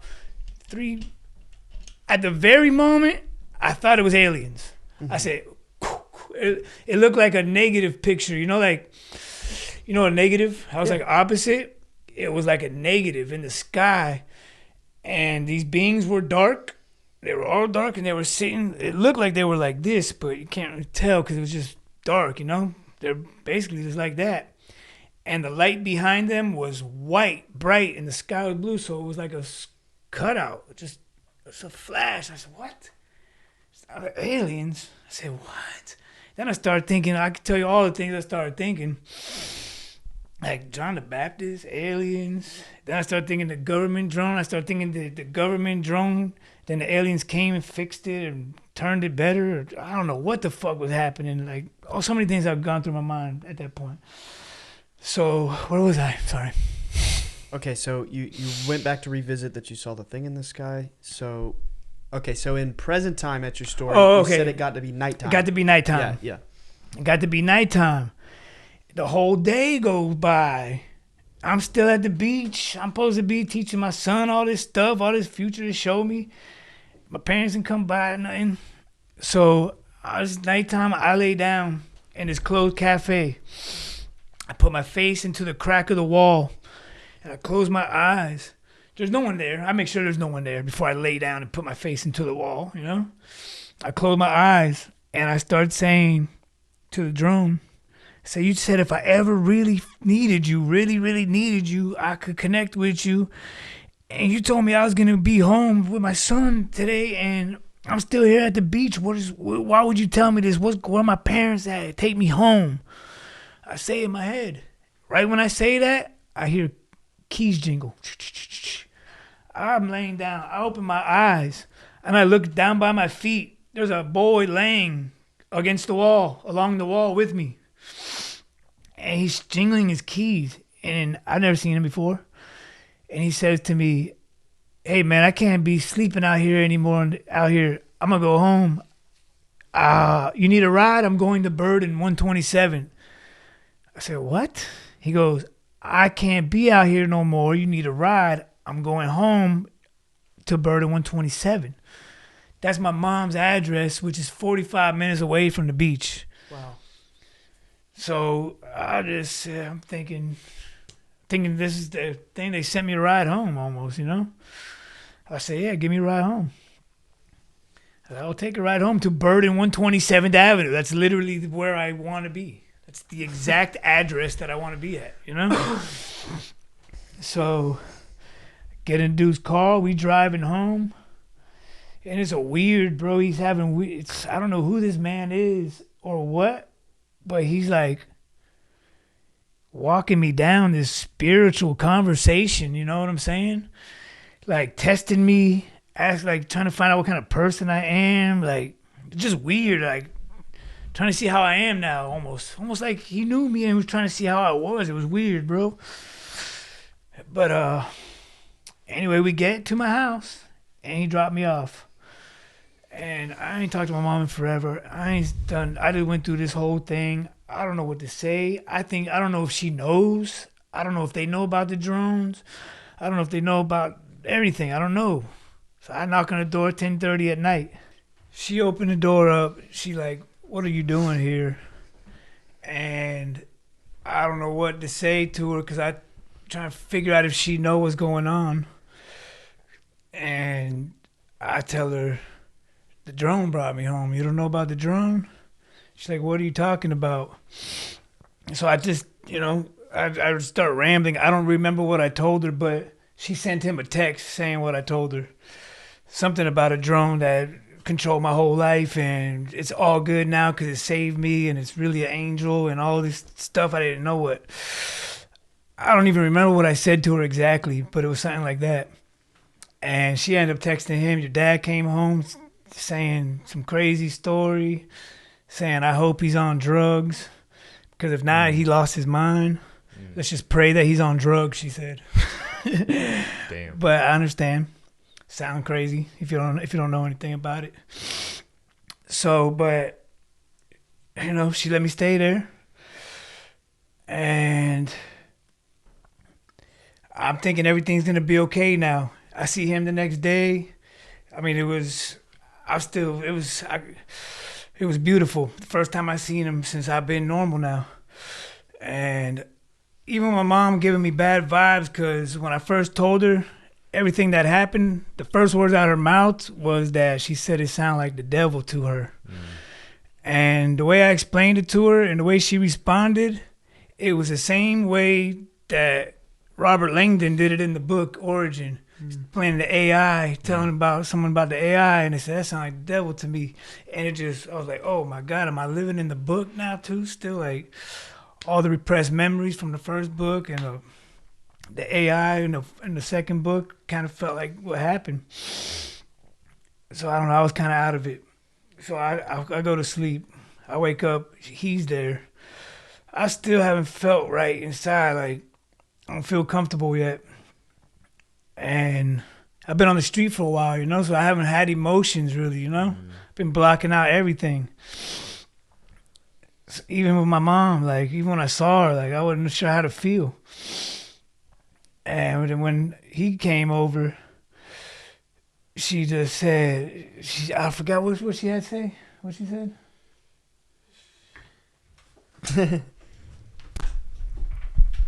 We had hugged, and you said something along the lines of like, "I don't even know what love feels like." Yeah. Oh, damn. Yeah. She said, I forgot exactly what she said. It was crazy. she said, hug your son. Oh, she said, tell your son you love him. That's what she said. She goes, tell your son, look at your son and tell him that you love him. Because I looked at her, I was looking at him like, I don't even know if he knows what's going on. Looking, I'm kind of nervous. She goes, tell him you love him. And I said, I don't even know what love is anymore. Because I actually don't have no feelings inside. I was feeling emotionless still. Back in hell, you know? Yeah. And when I hugged him, dude, my body inside just tingling, bro. And I felt like my life came back into me, bro. Wow. It was an amazing moment, bro. Brought a tear to my eye. And I felt love again. It was crazy. Oh my God, that's It was a crazy moment. I love that, y'all. Remember that feeling? And she goes, remember that feeling you have right now? That's love. And I was like, oh shit, this is love. That's what it feels like. That's right. Beautiful. So then he had to go because it was late. He just came by to say hi. And I'm thinking everything's going to be good now. You know, I felt love again. I'm thinking everything's okay. Everything's going to go. I'm going to get to teach him all this stuff. I don't know how I'm going to start, but I'm going to get to teach him. But everything else is just terrible. Like my dad, like, it don't matter what it is. You know, I remember I told you everything was alive. Yeah. Well, now it was like everything was alive and everything was like sending negative energy to me. Even the tables, even the chairs, everything was just like... My dad watching the TV shows about murder and stuff, and I'm just hearing the bad words, you know, like murder, killed her, did that. Wow, I'm just... You think you were just like hypersensitive? Hypersensitive. I'm yelling at them, put on something positive. Yeah. Why you watching all this negative stuff? And they're telling you, who the fuck you? You're just coming off the street. You don't tell us what to do. We got our shit going. And I'm like, no, you don't know what's going on. This is messing up your mind. You guys don't know. And I'm fighting with them, and we're clashing everything. They're not, you know. What's going on? I thought everything was gonna be good. I'm gonna get to spread this happiness, and it's not working. And it got bad. My uncle calling in. I hear them talking shit on the phone, and he coming into town. I know when he comes in, he's gonna come over there and start talking shit, and then I don't know how I'm gonna react. You know, I'm. At that time, I'm still in hell now. I'm back in hell, so I could pop off. I don't feel stable. You know? And something telling me, like, you better get the hell out of here because it's going to pop off. You're not going to be able to control yourself. You better get out of here for your own good. And I just got home. I just said hi to him. Everything's going to be okay. But now things telling me you need to get out of here again and just get out. And I'm like, what the fuck? I can't stay here no more. I just couldn't be there. I was going crazy. And it only lasted like a week. I couldn't stay there for more than a week. And, and Dad just, too much words and stuff. And I just got up and I walked out. I don't know where I'm going. I don't even want to do drugs. I can't be here. Something's telling me to leave. Something's telling me to leave. The story's not over yet. Basically, it's telling me, you got to keep going. And I don't know. So I just leave. I put my head down. I don't even say bye, nothing. I just figure he'll understand. I ain't the first time I walked out on him. He'll get it. Even though he thought this time might be different, I thought this time would be different. I guess it's just hell. This is what hell is. Over and over, you know? Damn. So I just leave. I'm straight. At first, I'm sober at first, and I'm just thinking like, I get on the bus and I just head out. And I don't even want to go downtown. I head the other way. I head out west. I just want to get away. And I get on the bus. Second I get on the bus, man, everyone looking at me. I'm normal. I'm thinking I'm normal. This shouldn't be happening. I'm not even stealing. I'm not on drugs. I'm not even doing nothing. I'm just a normal person on the bus, and everyone's still looking at me with the phones again. I'm just like, oh, man. No, this ain't it. So I go way out west to the end of the bus stop. I sleep at the Walmart way out there. On Kendall, way out there. I just go sleep under a trailer out there. When I'm laying out there, a drone back. And I forget in my mind, all that UFO thing that happened, I'm back in hell, and that was all just a demon fucking with my head to try to get me to do this. You know what I'm saying? And I'm back in hell, and that light that followed me again, that's the drone. It's not an angel, it's a drone back. I'm back to drone again. Damn. And I'm sitting there, and this thing drops down, and there's a cornfield out there. This thing drops down into the cornfield, and it's huge, and it's white, and it's not the same drone. It's just a ball now. And I'm looking at it like, what the fuck is that thing? And there's a little house out there in the middle of the cornfield, like a shed, with a little lamppost, right? And I watch this big-ass fucking ball. It's probably like a couple 100 yards away, but I watch it. And it goes into the lamppost. It just becomes the lamppost, part of the lamppost. It just fades into the lamppost. And I was like, fuck this. I'm losing my mind, you know? Yeah. So I go to sleep. I don't even know if I sleep. I just lay under the thing till the sun comes up. I head back downtown the next day. I'm just like, fuck this shit. I'm getting high again. I can't deal with none of this shit. This is the end. And I head back downtown. So much happened. I start feeling like I get a little high. Go back to the girl tent that always hooked me up with a little one. She give me a little one. Oh, instantly, I start feeling like everyone trying to kill me, everyone looking at me, plotting on me. I get up out of downtown.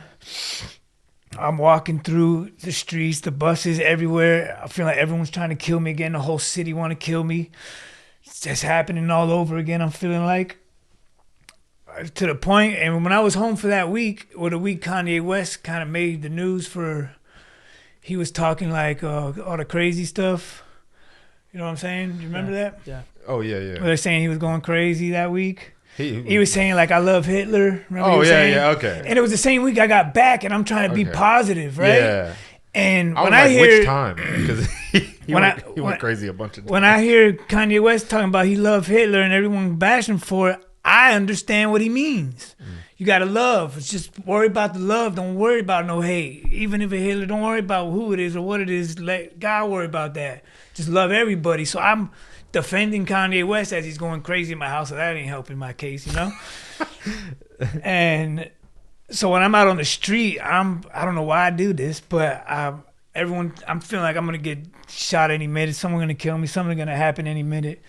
My last chance I got, I write a sign, and I write on the sign, I said, Kanye West doesn't hate me, why do you? And I walk around the city holding it up to everybody, because I feel like the whole city hate me.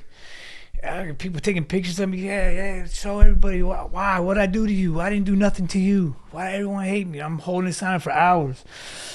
Then I'm holding this sign up on this, walking back and forth in this little corner, 12th Avenue and Northwest 7th Street. And all of a sudden they do like a fake accident. You know, like people would be doing fake accidents in Miami, in Florida. Yeah. Fake accident? Yeah, fake Like- car accidents. Like Like an insurance like an thing? insurance. Yeah, Yeah, policy. like an insurance fraud thing. Yeah. I used to know people that do it. My friends used to do it. Everyone in Miami know people that do that. Yeah. So I see at the corner that I'm doing this sign, I'm holding this sign, watching everybody, watching cars drive up, looking at people east of me, looking like they want to kill me. And I'm like, you can't kill me if I'm holding this sign. I ain't letting it down, you know? So I keep holding the sign. And then I see these cars stop, and I see another car go behind it and go, boop, fake accident. And they both get out, call the police, and they call the police show right up, and all three of them are just sitting there staring at me. And I already had some things on the street where you can't trust some of the city cops.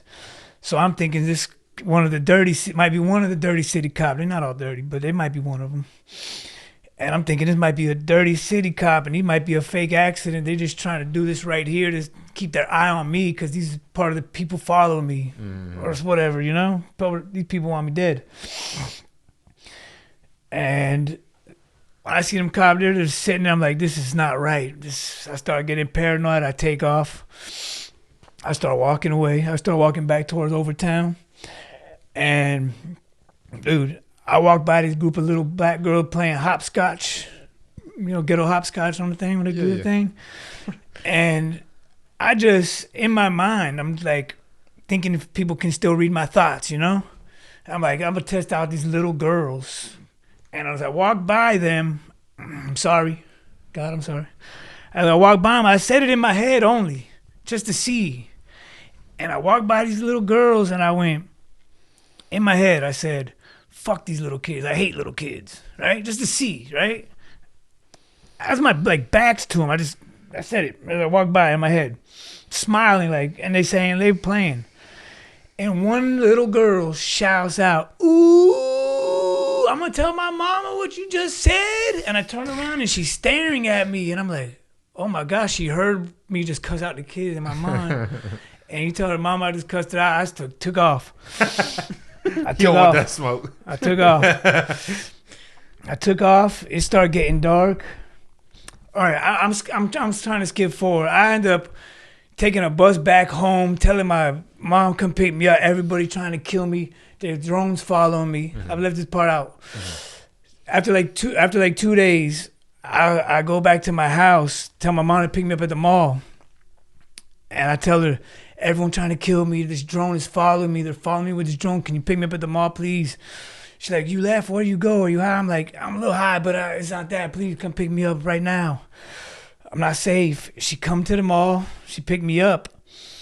And I'm telling her, look, that's the drone. And I'm pointing at a star, Venus or something, I'm like, look, that's it. It's going to move. Watch.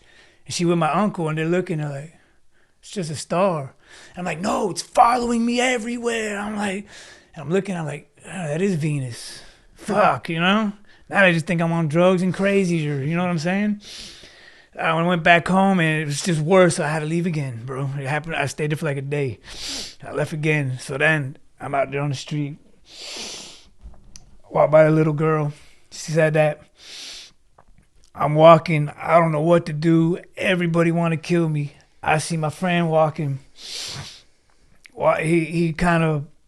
looked kind of like me. He's on the street. But he got a place in Camilla's house. It's a homeless shelter. So he kind of got a little shit together. He got off the street into the homeless shelter. Yeah. And he kind of crippled. Like walked like that. And he had a big bag on his bag. And he's like the last person that I seen that has never been mean to me. Everybody else on the street want to kill me. Every time I see him, he already cool with me. He's always cool. And all right, let me tell you, the first time I seen this man, that I remember seeing him at this point, was when I was on dope. When I first was sniffing, I'll be driving my car to go buy dope downtown.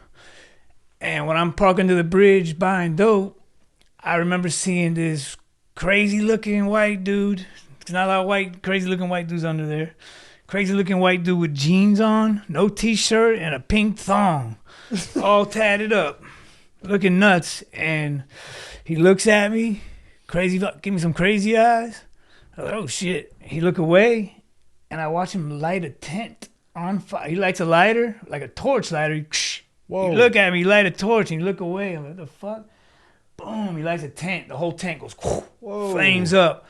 Big black dude come running out. What the fuck? He see Dirty standing there with a torch. And he just take off running. This is a big dude, dirty little dude. And he take off running like scared for his life. And I'm like, holy shit, it's crazy under this bridge, living under here. And I remember thinking like, damn, if I ever end up under here, I'm going to be friends with that white dude, right? First time I ever really You don't want to be on him. his bad side. I'm going to be friends with him. So I end up becoming friends with him on the street. And throughout the time I'm on the street, he's telling me crazy stories. And the first time I met him, he asked me what religion am I. I said, I ain't got no religion. He said, oh, I worship the devil. I know people that worship the devil. All my friends worship the devil. Ain't nothing. That's cool. I still, because when I first met him was before the drone and all that stuff happened. I first met him when I first on the street. I'm not knowing none of this stuff. He told me worship the devil. I said, whatever. I don't judge you. So I see him walking down the street towards Camilla's house. And I said, Dirty. He said, Paul, come here. I said, Dirty, man, what? Dude, what's going on, man? Why everybody want to kill me? Do you know? Everybody talking? Like, everybody talking. What are they saying about me? What's going on? He said, Paul, it's all in your head. You all right? Here, help me take my bag to my room. You could come upstairs and stay in my room. You don't feel safe out here? I said, nah. He said, come on, I got you. Good friend, you know? Only person made me feel safe at this time. So I appreciate that. I'll go inside the room with him, but I'm still sketched out because everyone else want to kill me, and I don't get it, you know? So we go up into Camilla's house, into an apartment, and he got his dope, he got his drugs and all that, and I'm like, dude, just give me a shot. That's going to kill me. I don't want to live no more, Dirty. I think I'm done with this shit. He like, Paul, man, you tripping. It's all in your head. He's like, he started setting up the shots. And I'm going to backtrack a little bit. When I left the house that day, since the first time I left the house after I got back, the whole time I'm on the street, I'm playing the song in my head from 50 Cent, Many Men. Oh, yeah. Many want, wish death upon me. Because that's what I'm feeling like. So I'm just playing that song in my head over and over just to try to keep my mind clear. Just... You know what I'm saying? So I don't spiral in my mind. I just keep singing the song. I love the song, you know? That's a catchy song, too. Yeah. That's an easy one to have in your head. Yeah. It was like my theme song. Yeah. My life right there, I felt like. So I had to keep singing it over and over. So we go upstairs. He getting the shots ready. He put on Many Men, the song. Nah. And I look at him, and he started looking at me like... And I'm like, what the fuck? Nah. He getting the shots ready. He do his shot. He don't give me a shot yet. He act like he gonna give me one this day, but he don't give me one yet. And he do his shot. I'm tweaking out just from hearing Many Men. Yeah. Like, what? I started thinking like, how does he know? I was just thinking about Many Men all day. Yeah. How could he have known I was playing this song in my head all day? I could tell by his smirk that he knew. You know? Kind of weird, but then he do the shot, he shoot it right in his neck, and then he put the song, he let the bodies hit the floor. You know that rock song? Oh, yeah. Yeah. He put that song on, he do the shot, let the bodies hit That's the floor. intense. And he starts slam dancing with the needle bouncing in his neck, and then he starts fainting, passing out, and I catch him, and I'm like, holy shit. I carry him to his bed, take the needle, wipe blood off him. Oh, fuck. I lay him down. He just go to sleep. And I'm just like, I'm feeling like he knows more than he's saying, you know? But the Many Men thing was too weird, bro. And the way he kept saying, it's all in your head, Paul. It's all in your head, Paul. Felt like it was just He knew antagonizing kind of in a way, you know? But he's... the only person is not wanting to kill me at the same time, you know? I don't definitely feel safer in here than out there. For sure. So I lay him down, and I lay at the foot of his bed, you know? Yeah. Like how a dog lays at the foot of your bed. Yeah. I lay down at the foot of his bed, and I just feel like, I think this is my life now. I think I'm like, for some reason, I just feel like I'm here with Dirty now. I'm just going to be here living with Dirty in this Camilla's house now. Maybe he'll have a job for me. I start thinking, like, I don't know what I'm thinking, bro. Maybe he'll have a job for me to do when he wakes up. So I wake up, he gone. His girl come over. He said, Dirty come over a little bit. I said, man, you got a shot. He was supposed to give me one yesterday, but he never did. I just want to die. Right? She like, I'll give you a little shot, but I ain't a big one. And she gave me a little shot. I said, I did the shot. I don't remember where I stuck it in. I stuck it in my neck or my arm. I don't remember where. But I remember doing the shot and then just black. I just remember seeing black, and that last feeling for you gonna fade. I remember feeling it and just, I don't remember falling. I just remember everything turning black. And I wake up on the floor, and Dirty's there, and he's telling me that he had a Narcan me. And I'm up like, what the fuck just happened? He's like, Paul, come on, Paul. And I'm sitting there, and he looking at me, and I'm looking at him. And there was a couple more things that happened, but let's get to the story. And I just started like telling him like, all right, one more thing. We went. He told me come with him to the dough pole on bikes. We go over to the dough pole on the bike. He said, wait here. He go inside. He come out. And he turned around and he started yelling at the dope boys. I'll fucking kill all you motherfuckers. Fuck you. I'm going to come back and shoot y'all motherfuckers up. He take his bike and he had a scooter actually. I had a bike. He had a scooter. And he throw an electric scooter at the dope boy. Fuck you. Crazy motherfucker, bro. And he's like, come on, Paul, let's go. I'm like, are they going to start shooting us right now? Normally they would start shooting somebody, but for some reason, nobody fucked with Dirty in the hood. He just got that. Nobody fucked with him. And he tell me, nah. He said, we leaving. He said, nah, we're going to go get a couple AKs and come back and shoot the place up. You down? You riding with me? And I looked at him. And I said, yeah, I'm riding with you. And in my head, I said, what am I doing? I guess I'm doing it. I said, I guess I'm going to kill someone. They're going to kill me. This is the way hell's going to work out for me. Whatever, Dirty, I got you. I don't know. I'm just, whatever you want me to do. I don't know why. I'm just telling him this. I'm telling him I'm going to kill someone for him now. And we go back upstairs and everything. And I'm just telling him, like, Dirty, what's going on? Is it something with you? Did I ever do something to you I don't know about? He said, nah, all you ever did was steal my bike. One time I stole his bike, and people say he wanted to kill me for that. I gave him back a couple bikes, not as good, and I was like, is it really over the bike? He's like, ain't nothing over the bike. Ain't nothing with me. It's all in your head, Paul. And I'm thinking, nah, Dirty, it's something else. Dirty, tell me, bro, is it something I don't remember? And I started thinking my life review. I remember most of the shit I did, you know? And then I remember one night I was barred out, took Xanax when I was like 18 years old. And we drank a bottle of liquor and I took a Xanax. That was the first time I ever drank a lot and took a Xanax. It's a dangerous combo. And me and my friend driving home, I don't remember leaving my friend's house, but I remember drinking and taking the Xanax at my friend's house in South Miami. I woke up on the floor of a jail cell. I don't know how I got there. I got a broken nose, I got a cracked rib, and I don't know how I got there. And I get out of jail. My car got impounded, but I didn't get a DUI. I can tell you the charge, but they're not important. But when I get my car out the impound, there's a dent on the side of it. Like something hit it. Almost looked like a bike could have hit it, you know? Not like a car, like something hit it hard, like a motorcycle hit it or something. And I always remember thinking, damn, did I hit somebody? I don't even remember. And then they kicked my ass or something, because I don't remember what happened. Yeah. And so that memory kicks in when I'm looking at him. And I remember because his arms messed up. And he told me when I first met him, he showed me pictures of him big and strong.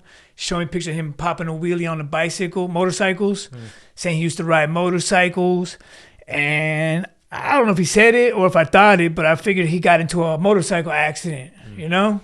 Because he's scarred up everywhere, you know? I figured he got into a motorcycle. Or maybe he said it and I don't remember or something, but I always just thought that's what happened to him, you know? And then I was thinking, oh shit, the motorcycle. He used to ride motorcycles. I got in that crash that I don't remember. I said, Dirty, did I hit you in my car 20 years ago? And you kicked my ass and shit, and it's all because I did that to you, like all those cars? And he said, Paul, I never told you I got into a motorcycle accident. I said, what happened to your wrist? Because where his things are messed up. And when I said, what happened to your wrist? The memory kicks in of my robbery. I knew when it. I hit the man in the wrist. It was him. And I started thinking I started putting it together. I started thinking in my mind, hold on. I was 20 years ago. I'm 40 years old.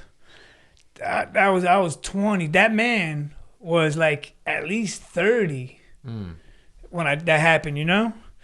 So that means 20 years from now, that dude would have to be, 50 something. I think this in my head. When I go, that dude would have to be, Dirty goes, I'm 50 years old, Paul. What the fuck? And when he said that, I know. It's cool. Did he didn't know. Know what? He didn't know that it was you. Yeah. Well, I said 50 years old, Paul. And my knees, everything, I started buck. I said, no, Dirty. I did that to you. That was you.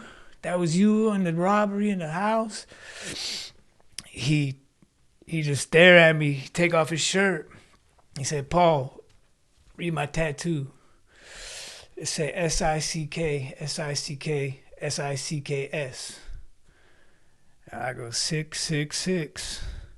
And he goes, Paul, I told you I worship the devil. And when he said that, he turned the TV on and he walked out and just left me standing there saying, sorry, I'm sorry, I'm crying. I don't know what to feel right now. I can't believe this is the man, you know? Yeah. This is my friend. You know what I'm saying? Yeah. This whole time. Yeah. This whole time. And he leaves the room. He turned the TV on. And TV started playing nasty little porn shit, right? Yeah. A video of him. Of him? A video of him. And he's doing something. I ain't gonna describe what he's doing. He's doing some dirty shit, right? Yeah. And then all of a sudden, I'm watching this video. I'm like, why he putting his arm for me just to mess my head up? All of a sudden, the video started changing, like technology. And the tattoos started changing into my tattoos on his face. And then my face changed. And then the tattoos turned back to his tattoos. I'm like, what the fuck am I watching here? It's a video of him and me being the same person doing some crazy shit, right? And then the video started going, different video. And then I started seeing like, kind of look like me and not a very good position, you know? You ever seen the American Horror Story? I never watched it. Okay. Well, there's a scene in the first episode of the Freak Show one where they get the girl from the hospital. They lure her back to the Freak Show. They get her drugged up and they do like an orgy with her and they videotape her without her knowing. And then she wake up like, what the fuck going on? After a couple of days, she said, hey, what the fuck y'all doing to me? I'm going to go tell the police what y'all doing here. And the lady that run the Freak Show pressed play. And it showed her having an orgy with all the freaks. I've actually seen that part. I've never watched the show. And the girl just flipped. You know what I'm saying? She flipped. And basically, he basically did that. He did that to you. He did that to me. I'm the candy girl. He the lady from the Freak Show. And it's like a play out of that book, bro. It was perfect. He walk out. Video starts playing. Remember them times I told you I'll be on drugs for 3-4 days? I remember people videotaping me sometimes. I didn't realize it. Damn. And I'm watching myself mixed with videos of him. It was crazy. And I'm like remembering some of these times. I'm like, oh, fuck. And I said, oh, shit.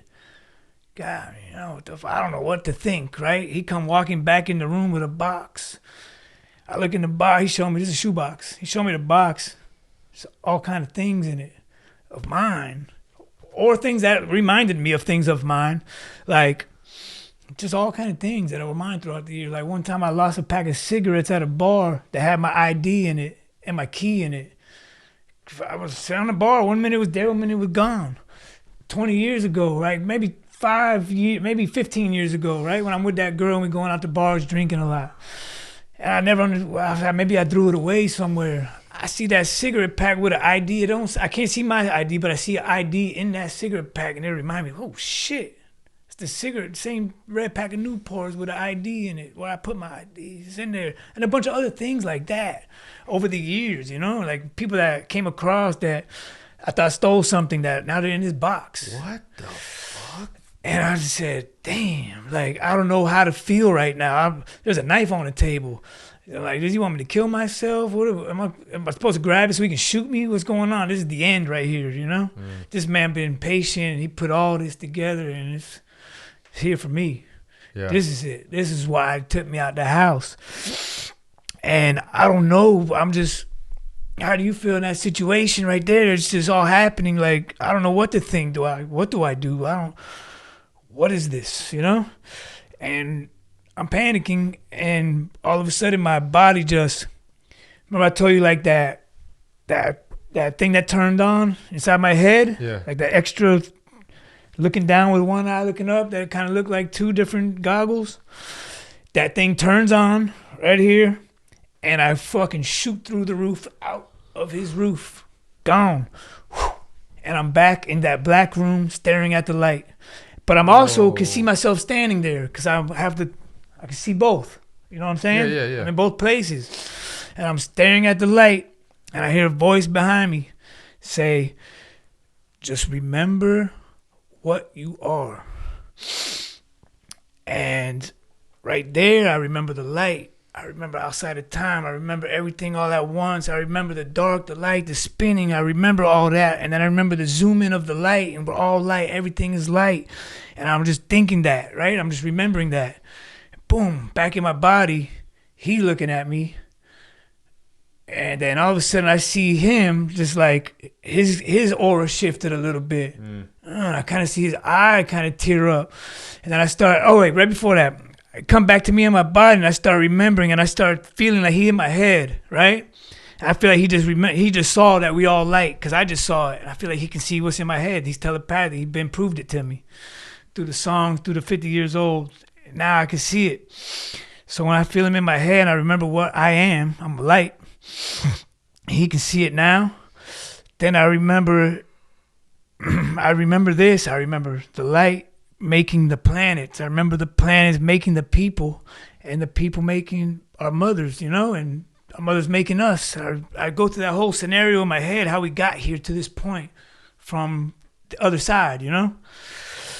And I could see that in my mind, and then I see our kids. I look at him, he got a kid. I look at our kids, and now it's our kids. And I see his aura shift, and I see his eyes start to water up, and he say, just go home, Paul. And I said, I want to tell him I love him. I want to hug him and tell him I'm sorry. But the voice say, just go home. I got you. Just go home. And I said, all right. I think I might have said I love you anyway. And I just turned around. I'll leave. And as I'm walking out, the first voice, the one that was talking to with the drone, the clear voice, is now telling me, now you understand everything. Now you full circle what you did. Now you see how it all works. Now you see what's real. Now you see the devil's real. Now you see God's real. Now you see the angels are real. Now you can go teach your son about it. Now you can go teach your son, and your son can wake the world up about it. Because that was the plan. I think I might have left that part out. I was supposed to go wake him up, and he was really going to be the one that ends up waking up the world. So it's telling me I can do all this now. Now you can concentrate on just what you got to do, and don't worry about that. Don't have no fear. As long as you stay positive, nothing can hurt you. And I believed it because it was in my mind, you know. It just did all this for me, and it just made my story better. Fuck it, you know. Fuck all that shit. It made my story better. It told me, don't worry about that shit. People will understand. Not everybody, but some people will get it, and you'll be all right. Just go home and do the right thing now. And I sat back to go home, and it's kind of where this part one ends, you know. Show back up at home, and I show back up at home. I show back up at home, and I'm like, this time I'm staying. This time I got a story to tell you, and this time we're gonna do shit right. And part two starts there, and you know what? Part two just as long and just as good. Just as long? Yeah. You know what's crazy is part one is like, you know, see the thing, 15 years old to 40, and part two is like, no, dude, we started 40 to at 42. We started. We went back all the way to 3 years old, though. Well, we went back. Yeah, we went back. But see, well, check this out. Those are all. Each story I told y'all is just one day. Yeah. You know? These are all one day this happened, one day this happened, one day this happened. So we told 10, 12 stories, that 10, 12 days. Jesus, bro. since he got back, since I got back, and since I've been able to be positive, every single day I got a story for the world. You know what I'm saying? A positive story, how this is changing my life, how I'm connecting with my higher self, with a telepathic friends, with people that are likeness, people that are positive. Anyone else, can't connect with them. I don't even try. I don't even waste my time. And everything has just been unfolding in a beautiful way. And we can get into a whole another 4 hours, beautiful story, but I think we should end there. That is for now. That's beautiful. So incredible. I'm so proud of both of you. Seriously, I'm so proud. Now we got a angel following us around 10 feet away from us. My question showing is, up whenever we want, whenever we pray for it. My question is, when is the Paul and Paul podcast coming? I'm not even playing. What? Paul squared. Where's it at? Two Pauls in the pod. Yo, come on. 2 Pauls in a pod? Where's it at? I'm just appreciate and thankful you guys gave me the opportunity to share this with the world, because it's important the world hears it, because this is what the beings need for them to hear, so that they can wake up, so that they can have a better life, so we can all have a better life. We can save the planet. Yeah. Well, You know? we are thankful for you, both of you, all of, and We're on Emma the as same well. team, man. Yeah. Like we're doing the same thing. We're on the same mission. It's just we have different stories that come together. But I'd like, Junior, if you're willing to just kind of run over this really quickly, because you've told me this, but I think the audience might find this particularly fascinating. How shortly was it after your dad came home and started telling you this stuff, and you started realizing something was going on? How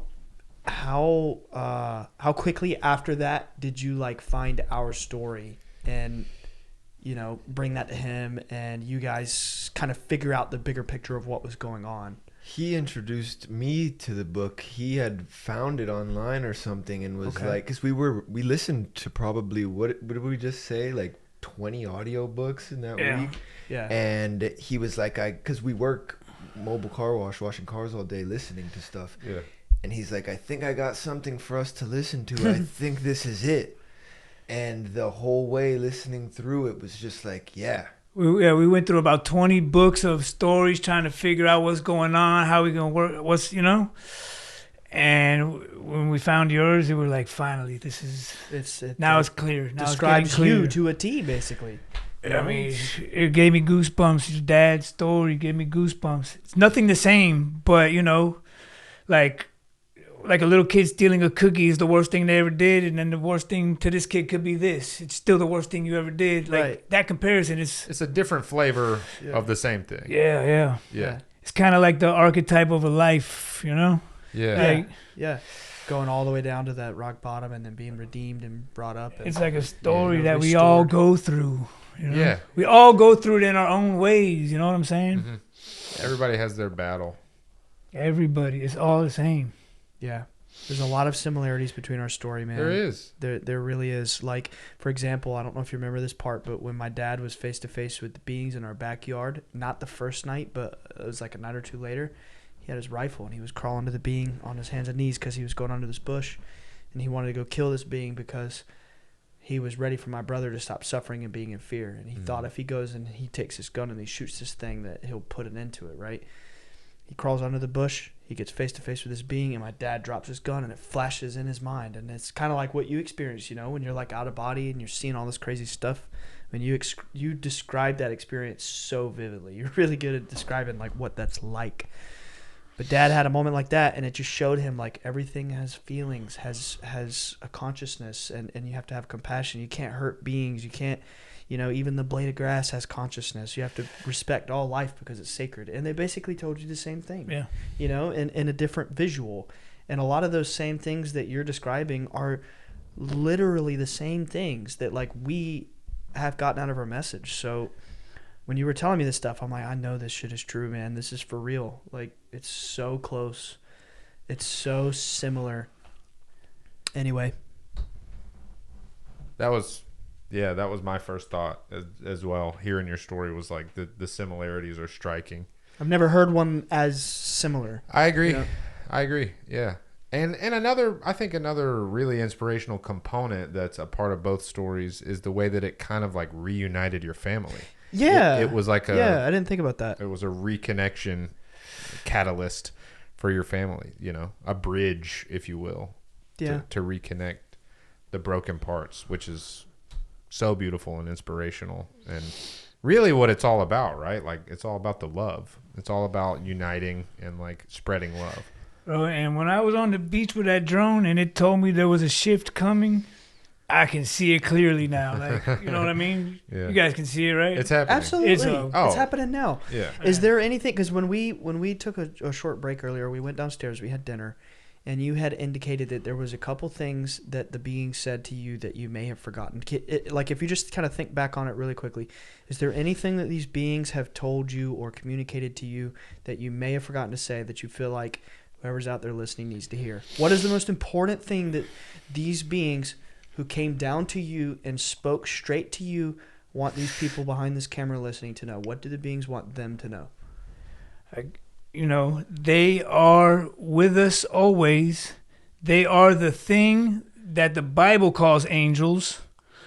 They are God, and they're always with us. They've been with us from the beginning. They're going to be with us till the end of time, and that's never going to change. You know? Yeah. And that voice in your head, if it's a good voice, it's them being, because you've been good. If it's a bad voice, it's them messing with you because you've been bad and you got to learn a lesson. And I think they're all one being controlling everything, you know? I know there's different, you know, it gets hard to really dissect, but in the end, it's a God. It's a God in control. It's a God in control of everything.